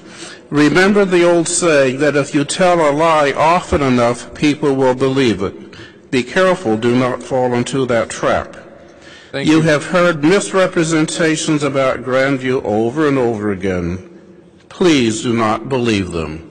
So, Brother Thomas, from what I'm hearing tonight from you, that 90% of the people in Grandview feel that they're comfortable with the safety procedures that are there now? I don't believe he's hearing you. Okay. Okay, Well- you have to have a private conversation with the man. He's not going to hear you over the amplified system. Okay, but for the record, since he put what he put I on know, the I know. record, let me put something else on the record. Brother Thomas, let me just say to you is that I visited Grandview, and I spoke to the residents in Grandview. The majority of The majority of the residents in Grandview. I thought initially that Mr. Dougherty was making up all the stuff. Well, that is not what I found when I went. All of a sudden now I'm hearing another story. But this is not the story that the residents at Grandview said to me when I went there prior to the election, okay? And let me just share this with you. I plan on coming back to Grandview. That's why we have not pursued this any further after we received your letter that all this was, people all of a sudden are not in favor of the increase, not in favor of having more security. After we found that out, because that's after I've been to Grandview and have received our support from the people who wanted more security, we pulled it off the agenda. We plan on attending a meeting on Thursday at Grandview to hear what people have to say, and after that, we're going to send a survey to people and have them comment on whether or not they want additional security. So your statement is that you don't know why we involve ourselves. We involve ourselves because that's why people elected us to do. And anytime there is any controversy, it is our responsibility to check it out, and that is what we did. Madam Richardson, with all due respect, you do not live at Grandview. I do. And I tell you, the majority of the citizens, we do not want this. This is not a back and forth. Your done. Comments are concluded. I need to call the next witness, Annette Ribka. Well, Councilwoman, Robert, I'm sorry. I'd just like to say something, Robert. Brother Thomas, the reason why I've been involved for the last 2 years is because I represent Dorsey, and those are my constituents.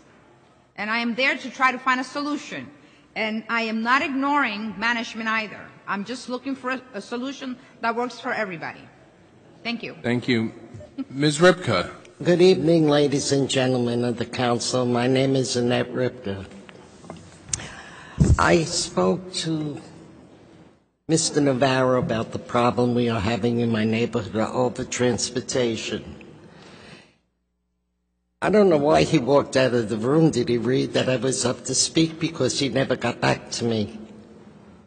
I'm right here, Mr. Navarro. Are you the one I spoke to? Yes. Oh, what did become of that? No, we spoke with the bus company, and for the reasons that they explained, the bus company's ridership, they suggested they claimed, expressed was down.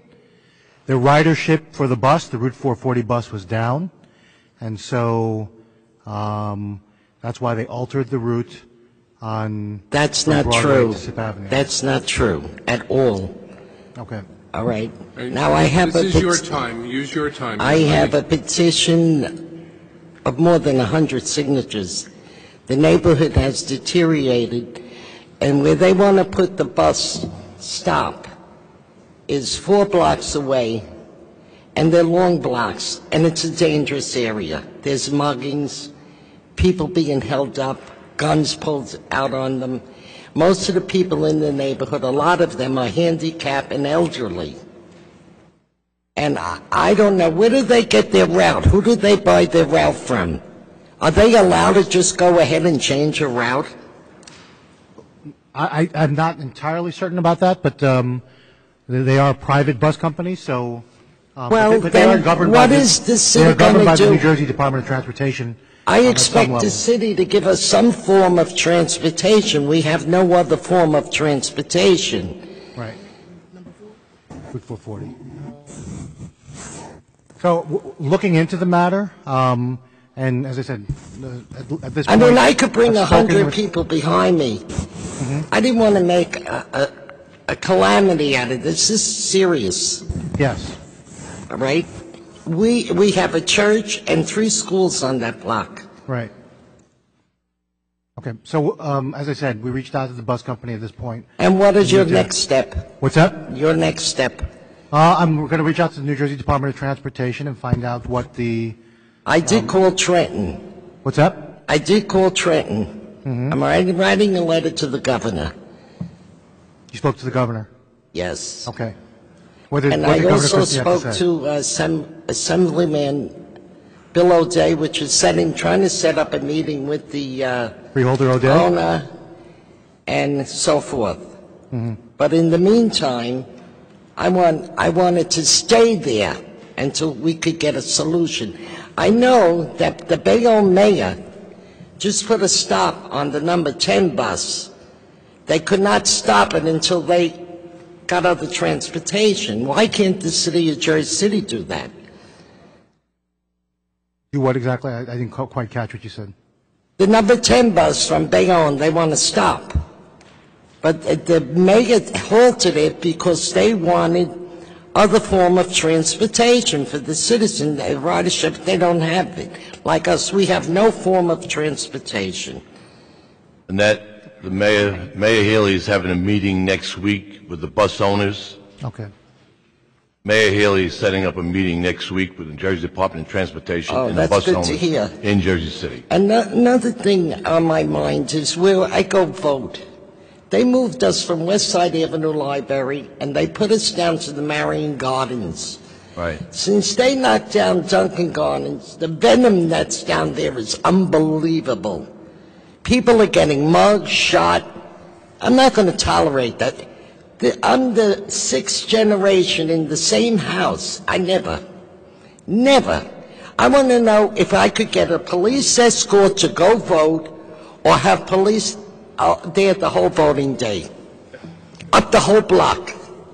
Stephen, will you pick her up if you vote for you, or Absolutely. pick her up and vote? Oh, and another thing I forgot. I would like a 30-year tax abatement on my home. You got to talk to that. Yeah. Thank you. Apply an Thank application. you very much for your help. And I hope I hear from you people. You just don't drop it. Thank you, Annette. Just be careful. The next lady I'm calling won't trip you. Yvonne Balser. Oh, she won't. Okay. She won't. Yvonne Balser. Next week. Mr. Byrne, please take this out.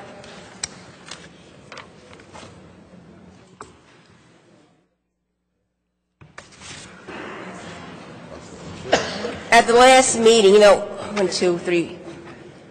Okay, we do have a quorum. At the last meeting, I made a remark that I really think abatements, even low-income abatements, are wrong. And what I'm giving you right now is a form from the Hudson County website. I have spoken to Don Kinney, the head of this taxable rate, many times. He knows who I am. And this is the reason why. If you look on line 6, These are the properties that are exempt from taxation. Now, before we start, approximately 5.8 is our rateable base. That means when the city has a budget, they tax it against $5.8 billion. That's the city's currency. Now, what is exempt from that currency? Okay, on line 6, you have public schools, $270 million. Other schools, that's $73 million. Public property, $1.4 billion. Church charities, $227 million. Cemeteries, $35 million. Then we have this column, column F, other properties. These are the tax abatements, $2.6 billion. Total that is exempt is $4.6, almost $4.7 billion. Now, if you were to take that, I don't expect schools or churches or cemeteries to pay taxes. But what's making my taxes go up is column F, which is almost 2.6. It's almost a third of the city. A couple of years ago, it was like 2.2, 2.3. It keeps going up every year. Now, if I were to add up 2.6 billion and add it to our rateable base of 5.8, then the taxable rate, it will be 8.4. If the taxable rate is 8.4, and then instead of me having $70 per thousand, I may be down to 50 or 45. The reason why my taxes and everyone else's taxes are up, because we're carrying this load in column F. Those are the people that receive the same services I receive, but they're not part of the rateable base. The city's credit card is its rateable base. We don't put our own money.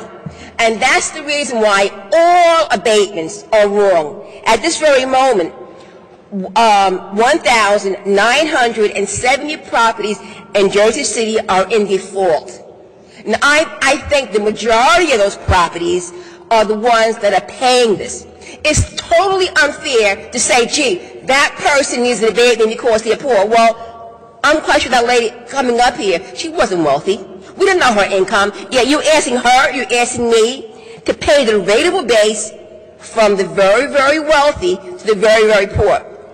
And that means we have to pay for their kids in school. We got to pay for the extra police service that they demand. And of course they should have police service. You got to pay for the library service, which they should have.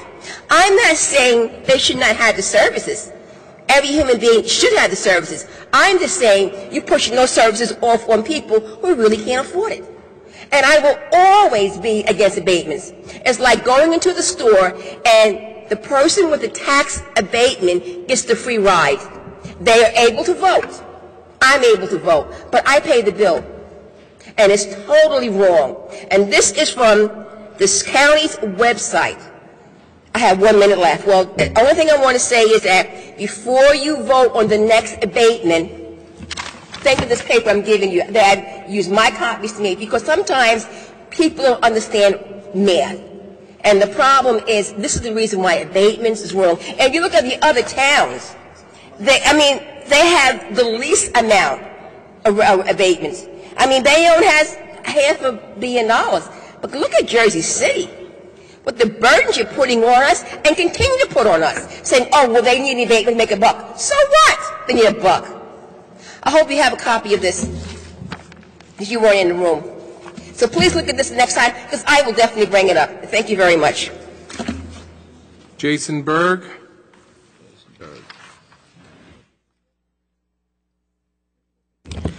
Jason Berg. I am running for the Board of Education, 7A. Got to do it. Thank you very much, Peter. First, you don't? No, nothing. I started to go to Toastmasters to better my speaking abilities, and the word of the day was culpability. Very important. It shows leadership and the ability of responsibility. We are faced with many challenges in our city. We are faced with, we can make our community better when we have more cats and eliminate the rats. Culpability, accountability, transparency, and sensibility versus the rejectors of accountability, transparency, and sensibility. Looking at cats, question, somebody asked me to represent the taxi issue. I'd just like to know why the Z38 taxi stand is being removed from approval, since it's only going to be another 4 months until the end of that process. Is there a good reason, or just a arbitrary reason for drawing that? You're talking about That's Z38. when we met with the taxi drivers and the administration, we had mentioned to them that we were going to evaluate when it was closed and it was open. So it ended February, was it? End of February? So it's being removed, for your evaluation is being removed because it's found not to be needed. We're going to evaluate. First of all, the taxi drivers had no knowledge of the incidents that were occurring. Okay. They had no knowledge. Commerce had not communicated with them as far as some of the complaints that they were getting. So as of right now, it's going to be open. It's going to be closed again, just for them, and we're going to monitor it for another month, a couple of months, or a month. I don't know. We have a meeting scheduled, and then we'll determine whether we're going to make it an open stand or a closed stand. Right. Thank you.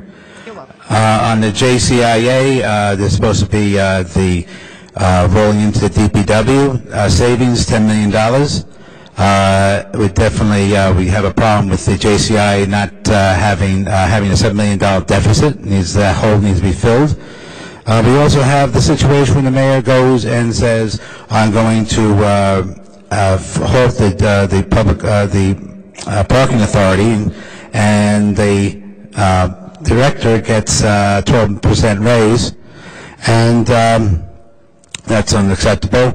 And also, I had a challenge with the JCMA where they had a water main break and it destroyed my sewer, and I'm trying now. Their insurer is denying me their culpability, which makes it very difficult. And again, them being culpable, I didn't go out there and destroy my sewer line, but it was a $7,000 cost out of the house of my insurance, and I had to pay for that.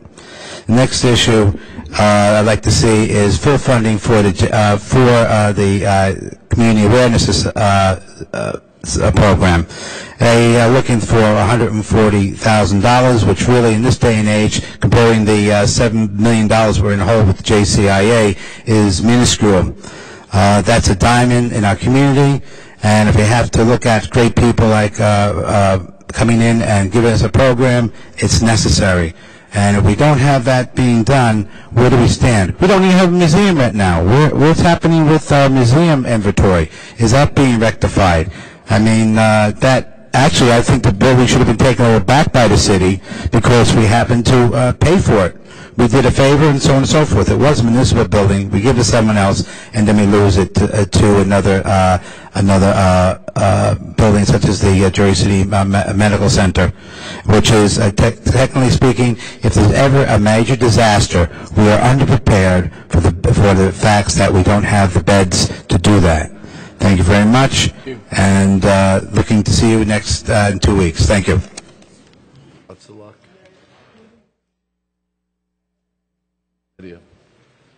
Next speaker, Brad Levy. Brad Levy. Bill Gurgis.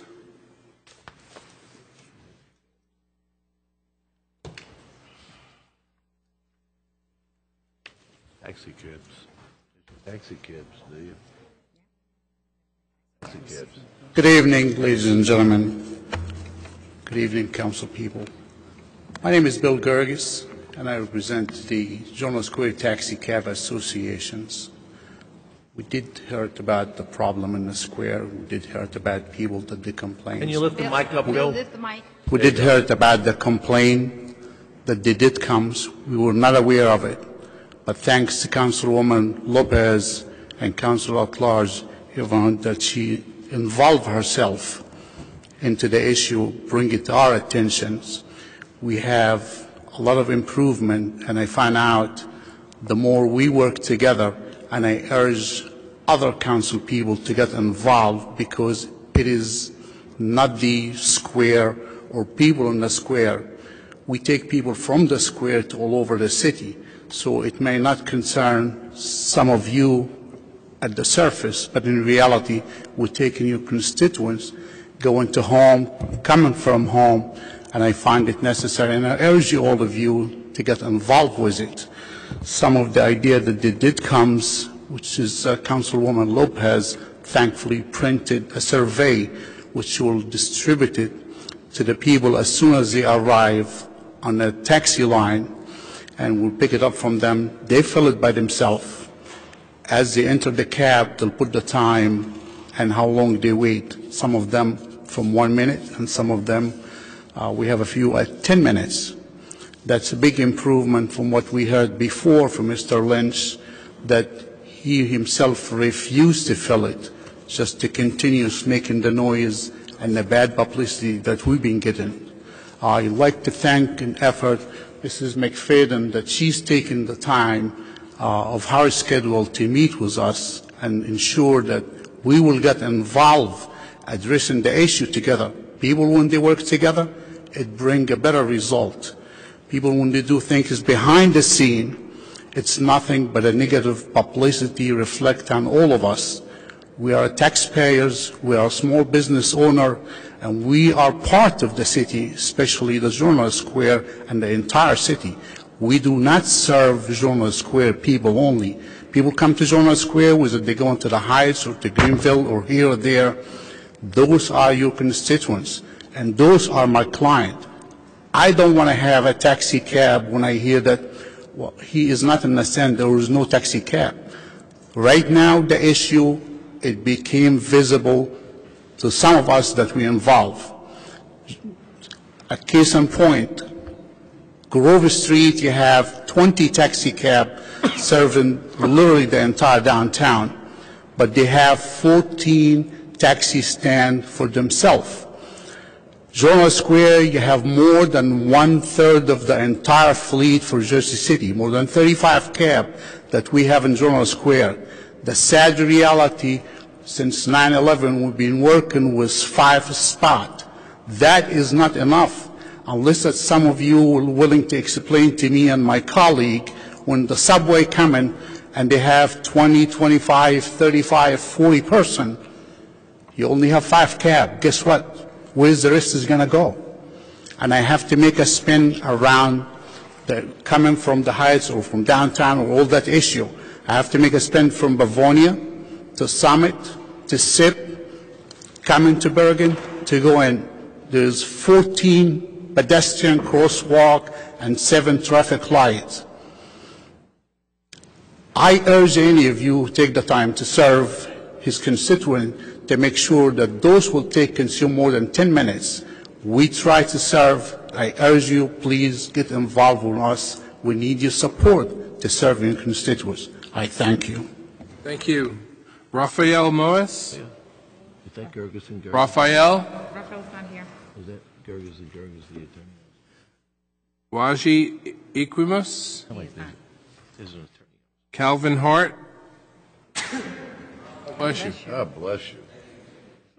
No beard to catch that in. Got a pail tonight. The heart. Good evening. Evening. I'm Calvin Hart. I'm the president of the Jersey City branch, NAACP, 153 MLK Drive, Jersey City, New Jersey. Mr. Sturgis, how many cabs are in Ward F? I had him give those numbers, but I didn't hear anything about Ward F having cabs. So here we go again, talking about the tale of 2 cities, maybe even 3 or 4 cities. When are we going to work together for all the citizens of Jersey City? Bill Breaker is my chair of my public safety committee. So a lot of times I won't be here, but he'll be here. And I trust and support Bill Breaker. He's a retired police officer. He served in the public's eye. But the only thing that the Jersey Journal can report is what happened, is his past. The past is in the past. Now I support him to the max. When I say the tale of 2 cities, here we have Newport versus Ward F. We don't have any type of business in Ward F to anchor Ward F, to keep funds in Ward F. See, I'm from the old Jersey City when we had A&Ps in every ward, when we had all the schools open in every ward, and we didn't have to go just to Newport to buy our groceries. And the stores in the wards hired the kids, which kept them off the corner. We asked for street patrols in Jersey City, in Ward F. If you go out there right now, we had a beautiful day. You go out there right now, it looks like 12 o'clock in the afternoon with the kids out there, and we only had a couple of good days. So what are we going to do when the summer really hits? So we need to act now on things. We need to give programs that gets these kids off the street. A lot of us, and when I say us, I'm not jumping on any one person. That if the shoe fits, wear it. We put our own personal agendas in front of the city residents. We pay a lot of taxes in Jersey City. That taxes that we didn't have 100 years ago. You even tax me after I'm dead. You tax my inheritance. You tax the plot that I get laid in. And these are taxes that didn't even exist 100 years ago, and we prospered. Do you remember when we used to catch the boat at Exchange Place to go to Rye Beach and to West Point? And Jersey City was Jersey City. If you realize it, you can go anywhere in the world from Jersey City on public transportation. You can park your car at your house, catch the light rail to Bayonne, and catch a ship to the Bahamas. You can catch a train to Newark and catch a plane and go anywhere. Jersey City should be the place to live, and we should attract everybody. But when we just take care of one certain part and don't spread it around, we all suffer. So it's time for all of us to get off our high horse. And it's time for all of us to start shooting straight and telling people the truth. It's time for us to stand together and put all the dumb stuff aside. We can disagree. But as president of the NAACP, I'm not going away. The NAACP is not going away. Unless I get voted out, then I'm still not going away. But we're going to be here, and we're going to address the issues that affect everybody in Jersey City. All our kids, our seniors. I was always taught, if you take care of the seniors and the kids, everybody else is supposed to fall into place. So somewhere along the line, we're missing it. Thank you for your time. Thank you. John Seborowski.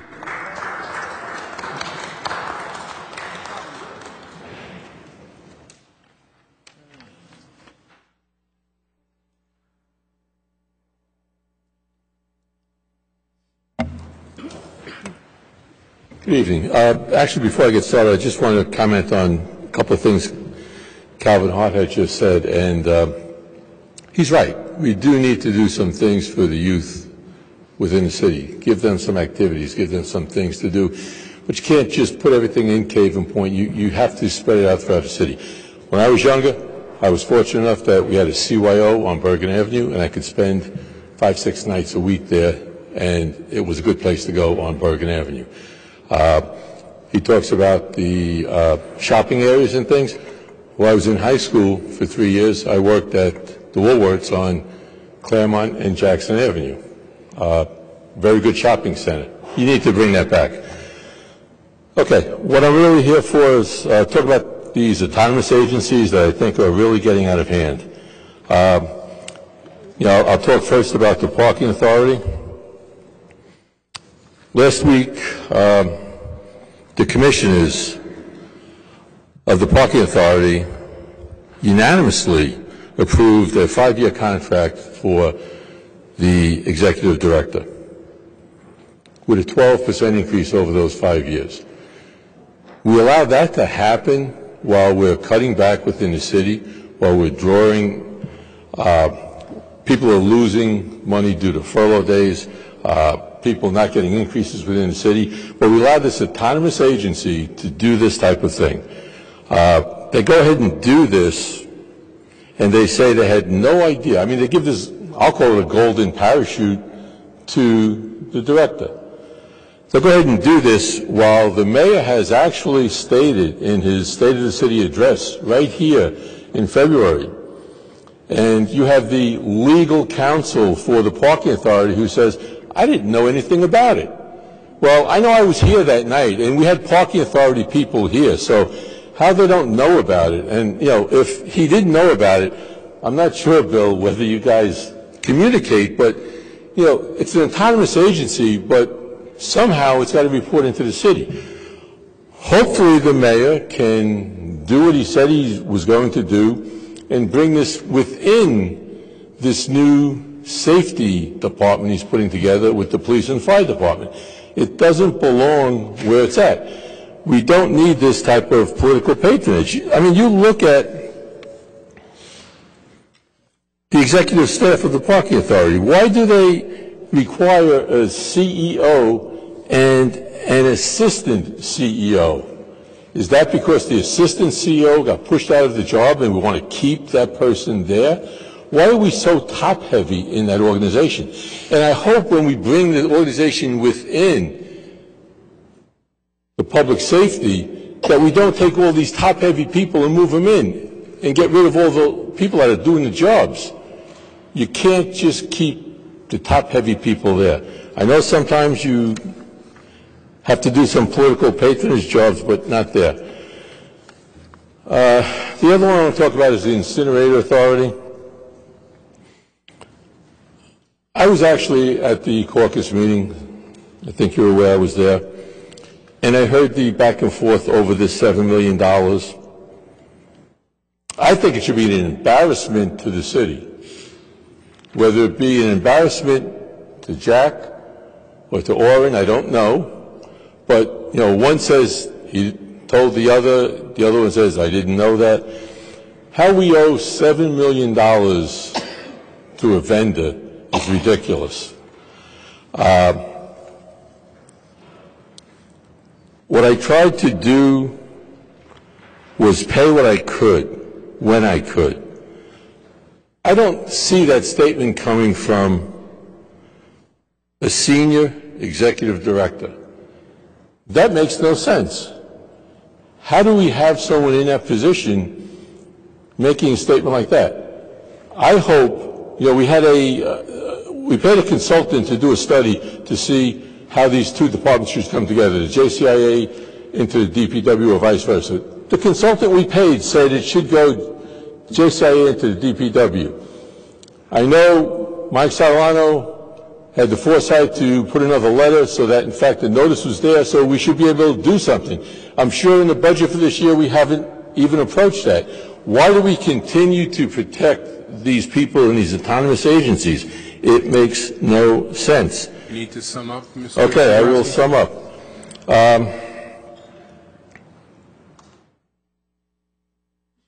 The mayor says he's going to do that. So when are we going to do it? I know we have an election year coming up, so I would assume it happens shortly, but we can't keep overtaxing the people and have people in these autonomous agencies. Bring it all together under the city so we can have some accountability. Thank you. Dwayne Baskerville. Wait a minute. Hey, Jack, you want to, since he mentioned it, you want to put the record straight?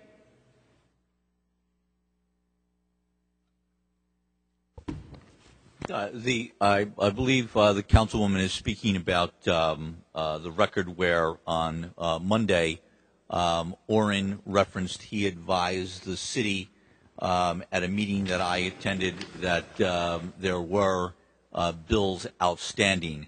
At the time, I did not recall when asked that question on Monday evening, but I was advised by my staff members that I did attend a meeting where Orrin referenced there were bills outstanding, both due to waste management and the Hudson County Improvement Authority. What is the plan, Jack? What is the plan that the budget was introduced underfunding $7 million? How we solving that? Mike mentioned that we need to correct that ultimately, right? I'm sorry, say that again? How are we correcting that? How are we correcting that? Well, there are a number of things. I guess the question is, one, why are we in that position? The budget is a policy document and sets expectations. Obviously, in the short term, those expectations weren't met. Going forward, again, it's a policy document. How are we going to make sure those expectations are met? It's obviously been very difficult to control the expectations that the City Council set through the budget with the autonomous agencies. We have a budget meeting, right? Excuse me? We have a budget meeting scheduled with. We do. In the short term, there have been initiatives that have been presented to City Council. The privatization of the tow compound and the resultant savings that will happen if that initiative moves forward. The JCIA did a nice job on an additional $1.2 million in revenue where the school is now paying for their solid waste costs. Yeah, but he says there's still millions of dollars outstanding, including that and what was proposed by the mayor in the budget that we introduced here. There's still massive outstanding obligation, and that's increasing through the year, and there was no plan in the budget to correct that. So what I'm asking is, what is the plan? I mean, any consolidation effort is not going to take hold, as we touched on at the caucus. It's not going to have an impact likely, or a significant impact in this budget. That $7 million plus needs to be solved for in some way. So I'm asking, what is the plan there for that? Well, again, there was $1.2 million that was not expected previously. The rollout, if it happens at the next meeting, $700,000 regarding the privatization of the tow compound. Their budget had approximately $1.9 million for snow removal.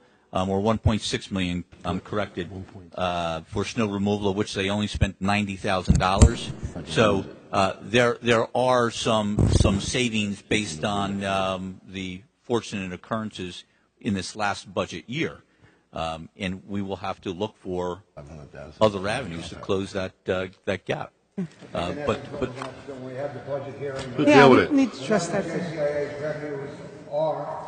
We'll have to mandate that that's what his expenditures should be. Right. Until such time we make decisions on what we wish to consolidate or not. I just brought up the point that for Jack to make the statement, because Mr. Saborowski said, that what he said about not knowing about the deficit, and I think I just wanted Jack to clear it up that in fact he did know. That was all I wanted to put on the record. Okay, let's get back to the speakers. Mr. Baskerville. Good evening, ladies and gentlemen. First, I wanted to congratulate and welcome the new city council members. Welcome to the family. Looking forward to your help. On March 17th, Saturday, March 17th, we'll be going into the basketball court on Virginia Avenue doing a 3-on-3 and double Dutch games. It's not going to be a tournament. We're basically trying to go into the community and get something started before the violence and the crime rate that we're already complaining about gets worse. When we originally started our program back in 2000, excuse me. Who's we? I'm sorry. Go Get My Kids, CABA, Councilwoman Viola Richardson, and with the help of Councilman Scottolano and Scottolano, and the young lady, what's her name? The one that runs the incinerator authority now? Spinella? Mary Spinella, yes. Yes. And all the Board of Education, Jersey City Recreation, Team Walker, the Boys and Girls Club, we all collaborated in the first 105 days when we started and had peace throughout the whole city. And the crime rate was down. We are prepared to go back into the community and start over. The kids that we worked with from that point are graduating out of our system. The kids that are there now and doing the things that they're doing are new kids who don't know us very well. I'm here to ask for your support by asking everyone here on the council for $2 apiece. I'm going to ask everyone on the Board of Ed, all of the teachers, all the police, all the fire departments, all our community members, and the kids, for everyone to contribute $2 to Jersey City Recreation or to the church or to the communities, and give us the opportunity to put our youth to work in our communities and help keep these kids from doing the things that they're doing. I can't do it alone, and I can only be at one place at a time. You guys have, if it weren't for the city council and the police chief and the mayor participating in our original programs, we wouldn't be where we are now. So I'm starting over again. I'm coming to ask for your support. Who are the checks made payable to, Dwayne? Who were they? Yeah, the checks have to go to somebody. The checks somebody will be has made. to be accountable for the monies that are going to pay the kids. They can't get paid with cash. Okay, the checks will be made payable to the Jersey City Recreation, and we can hire the kids through Jersey City Recreation because we need a structure. Excuse me? Jersey City Recreation Foundation? That's fine. I'm just asking. Oh, okay. Can't be the recreation department. Okay, the foundation is fine. Talk to the foundation. You got to talk to the I foundation. will talk to them. I haven't talked to them, but I will talk to the Recreation Foundation. They've been working with us. We appreciate. Yeah. Okay. And like I said, we can't do it alone. This is something that the whole city has to come together to do, and at the same time, make the kids aware of who is supporting them. The city council, the police department, and the community, and themselves. We're going to ask them to participate for themselves so we can give them something to do. Thank you. Thank you very much. Janine Zampella.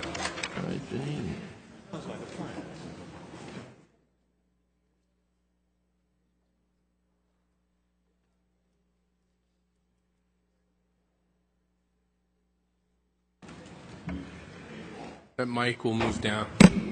Can you hear me? Okay. I can hear you now. Good evening, Council President and Council members. For those of you who do not know me, my name is Janine Zampella, and I'm a resident of Newark Avenue, downtown Jersey City. Contrary to what some other speakers this evening said, I am here to tell you that downtown is not safe. I am here this evening to bring to your awareness a very dangerous situation. On Saturday, March 10th, at approximately 1:30 a.m., I arrived home when I heard 3 to 4 gunshots. I ran to my front window and looked out and found a crowd of people running from Jordan's Lounge, which is located on Newark Avenue. I immediately ran to the phone and called 911. The phone rang 5 times. 911 did not answer. I went back to the window and found a man lying on the ground and then another gentleman carrying a man over his shoulder.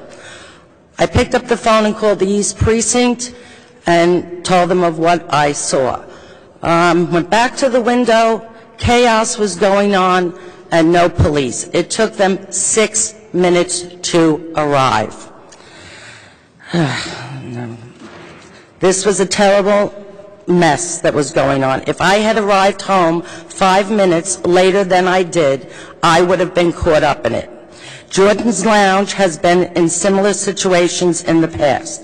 There have been at least 2 other shootings, and on any given weekend, there is always some sort of brawl or rowdy hanging out in front of Jordan's or in cars parked along Newark Avenue playing loud music. When Jordan's first opened, I and many of my neighbors complained constantly to the police and ABC board about the loud music and constant fighting. We attended a meeting at the ABC board with petitions, and in 2005 it was discovered that Jordan's was operating without the proper entertainment license. The ABC board granted Jordan's the license and asked them to be a good neighbor. Well, Jordan's is anything but a good neighbor. I and my neighbors feel as though our complaints have fallen on deaf ears. Jordan's even went so far as to post my name and address on their website, harassing me for complaining about their bad behavior. In the past, I have been told by the police department and ABC that if the shooting or fighting occurs outside of the establishment cannot be held accountable. Well, I am not buying that. You would have to be dumb, deaf, and blind to not know that the persons that were committing these crimes came from Jordans. Also, I was recently contacted by Detective Michael Ewings. He is one of the recently promoted detectives assigned to the East Precinct. Detective Ewings has informed me and has assured me that the establishment can definitely be held accountable for actions that occur on or about the premises. He has informed me that he has been in contact with ABC and that he will keep me informed of the ongoing investigation. This neighborhood is making a comeback. There are 5 new businesses that will soon open.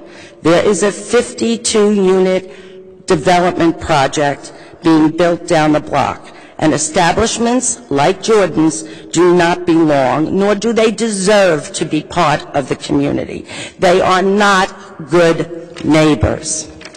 So I am here tonight to ask each and every one of you to use your authority to ask the police department and the ABC board, why does this establishment continue to operate without any consequence? Something must be done. Downtown is not safe. Some innocent person is going to get hurt or killed if this establishment is allowed to operate. It is not a good place. I hope and pray I do not have to come here and tell you I told you so. And I will continue to come back and complain until something is done. Thank you for your time. Ms. Sampella, I'll call Chief Comey tomorrow and tell him about your message here tonight. And I spoke to Captain Connors as well after we spoke, and I spoke to the owner of the property, Mr. Mako, who said he's in a lawsuit with the owner of Jordan's as well as far as eviction goes. So there's a lot moving on that front. Well, thank you. I appreciate that. Speak to Jordan? I mean, to I'm the not. I owner? don't know who the contact was. No. Thank you. Jim Legge. Thank you. Jim Legge. Our keynote speaker will be then Barbara Schuler.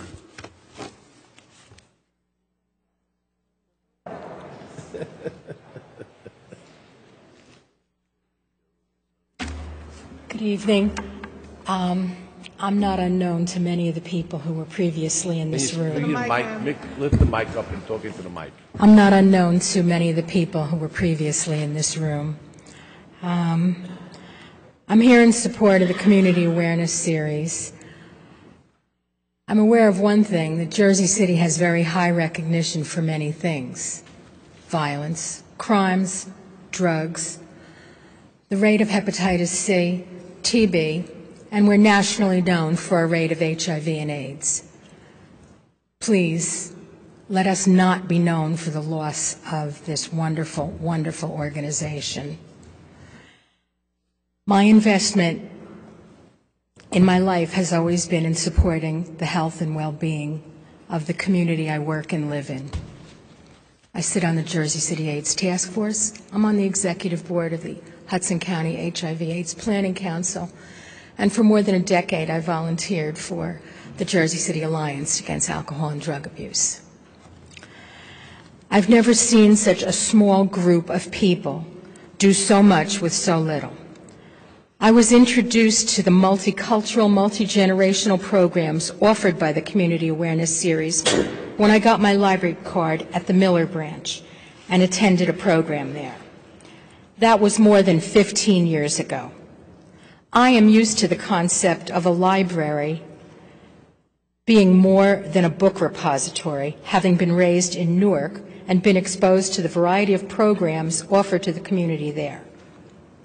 I also know what it's like to live in a town now where the library does not serve as a cultural center, sponsoring programs and events due to a loss of grant funding related to a lack of attendance. That is not the case here. Through the efforts of Community Awareness Series, the community is given the opportunity to be exposed to not just local talent as you can see by one of the brochures here, where Rudy Snelling will be appearing, but to world-class entertainment, which you will see by another brochure, Chip Shelton's Peacetime Band, and to be gifted with the chance to appreciate two classical American musical genres, jazz and gospel, which have a particular appeal to the African American community which resides in that neighborhood. CAS is to also be commended for their programs designed for young people and for their outreach programs to local schools. This wonderful organization, which has such a strong identity and name recognition in the community, deserves not only to have funding restored, but actually increased to be able to expand their good works. Their programs are well attended and served an underserved area of this city. Please do the right thing. Thank you. Thank you.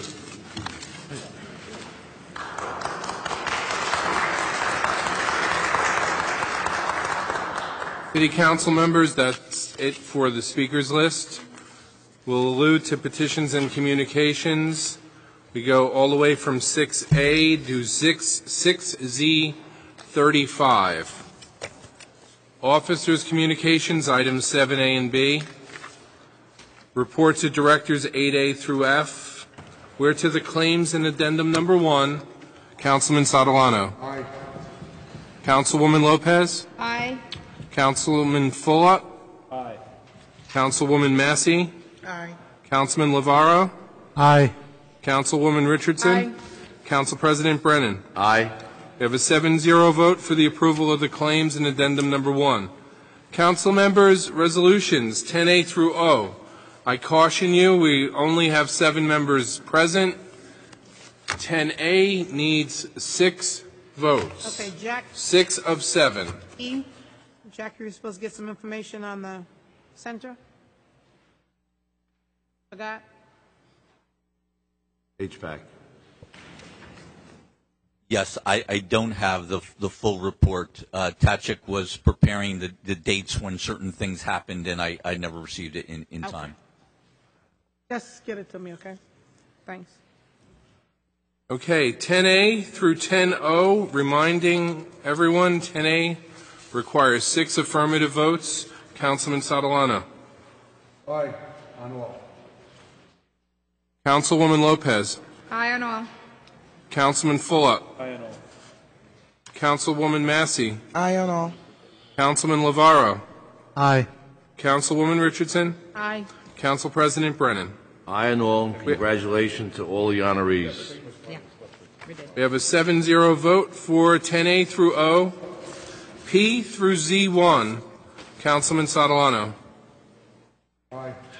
Councilwoman Lopez. Aye. Councilman Fulop. Aye. Councilwoman Massey. Aye. Councilman Lavaro. Aye. Councilwoman Richardson. Aye. Council President. Aye. 10P through Z1, 7-0. Z2 through Z8, Councilman Sotolano. Aye. Councilwoman Lopez. Aye. Councilman Gorhan is absent. Councilman Fulop. Aye. Councilwoman Massey. Aye. Councilman Lavaro. Aye. Councilwoman Richardson. Aye.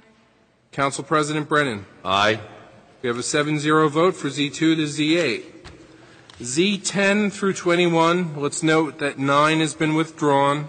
10 through 21, Councilman Sotolano. Are we planning some type of meeting for Z9 or something? Z9 will be resolved between the city engineer and Droyer's Point. We're going to see if there's any merit to not acting on it, because Who from the administration is going to be part of that? Chuck Lee. I know Chuck is, but who else? I would like to be, that's my ward. Well, I'll send Chuck an email tomorrow. I'll be. Councilwoman Lopez. Aye. Councilman Fulop. Aye. Councilwoman Massey. Aye. Councilman Lavaro. Aye. Councilwoman Richardson. Aye. Council President Brennan. Aye. We have a 7-0 vote for the approval of Z10 through 21. Z9 was withdrawn. Z22 through Z29. Councilman Sotolano. I look forward to a service report on Z28. Councilwoman Lopez. I don't know. Councilman Fulop. Aye. Councilwoman Massey. Aye. Councilman Lavaro. Staying on Z28, and aye and all the rest. Councilwoman Richardson. Aye. Council President. Aye. Z28 is the lone exception to the 7-0 rule. We have a 6-0-1 vote. Councilman Lavaro abstaining. Council members, Z30 through Z42, noting that Z38, the Journal Square taxi stand, has been withdrawn, so it's 30 through the balance of business. Councilman Sotolano. Councilwoman Lopez. I'd like to make a comment on C42. I want to thank Councilman at Large Rolando for this resolution. The phase track process in which Christ Hospital was being sold was an issue for many people, including myself. I want to thank everyone involved in the Citizens in Actions to Save Christ Hospital. The new bidders, that I believe we have 3 bidders now. Maybe 4. Right? Maybe Yeah, 4? maybe 4. Okay. Somebody Well, they need else. to understand the importance of clarity, transparency, and how this new venture unfolds. It is important not only to the 1,300 employees of Christ Hospital, but also to all the citizens in Jersey City. How the sale affects the community, the patients, the quality of patient care, any changes to the parents' health care provided to the community. Are we maintaining the existing services? Are we closing any departments? How about job retention for the workers that are there now? Are we providing services to patients uninsured? Are we accepting most or all health insurance plans? Will it be a full-service hospital with the current health services? Even the real estate that Christ Hospital owns was in question at the last meeting that I attended, on the intentions of how it will be used or how it will be sold. These are all important questions that need to be addressed by the bidder, and I thank everyone that has demonstrated unity in the preservation of Christ Hospital. Thank you, Councilman Alash-Lavaro. I appreciate it. Okay, Councilman Fulop. Aye. And I don't know. Oh, thank you. I'm sorry, Councilwoman. Councilwoman Massey. Aye. Councilman Lavaro. I just echo what Councilman Lopez, she said it very eloquently.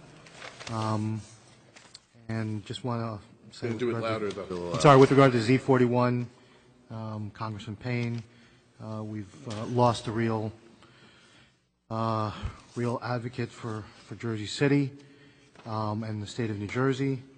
And just condolences to his family, and we're all have a huge loss here in Jersey City. I vote aye and all. Councilwoman Richardson.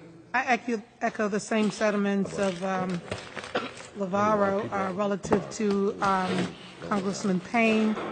We did a resolution for him honoring the life and the deeds of him.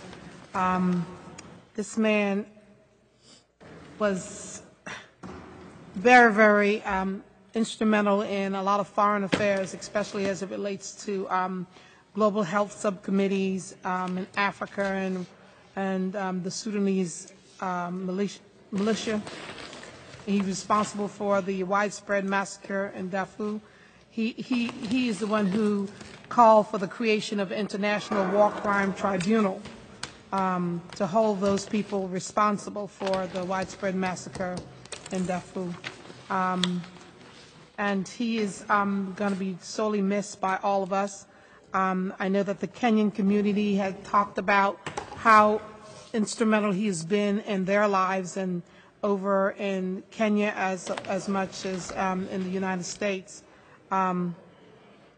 We prepared from the council. I requested a resolution. Thank you, Bob and Tolando, for preparing that for us. And I echo the sentiments of my sister Lopez relative to Christ Hospital and how this whole process has to be transparent. I remember working hard when they tried to close, and they closed Greenville Hospital. So I applaud the group that is out there now trying to make sure that transparency and community involvement is a part of it. I vote aye on all. Okay, Council President. Yes, Robert. Aye on all. And on Z42, I'd like to thank Paul Bellamboyer. He's the activist that started this thing up to save Christ Hospital. So, good job, Paul. Okay, Z30 through Z42 unanimously 7-0, with Council members Donnelly and Gaughan being absent for the entire evening. Z38 was withdrawn. May I have a motion to adjourn at 8:58 by Council President Brennan, seconded by Councilman Lavarro. Oh. I was very late on that. That would have been To adjourn by unanimously. Say goodnight, everyone. Good night.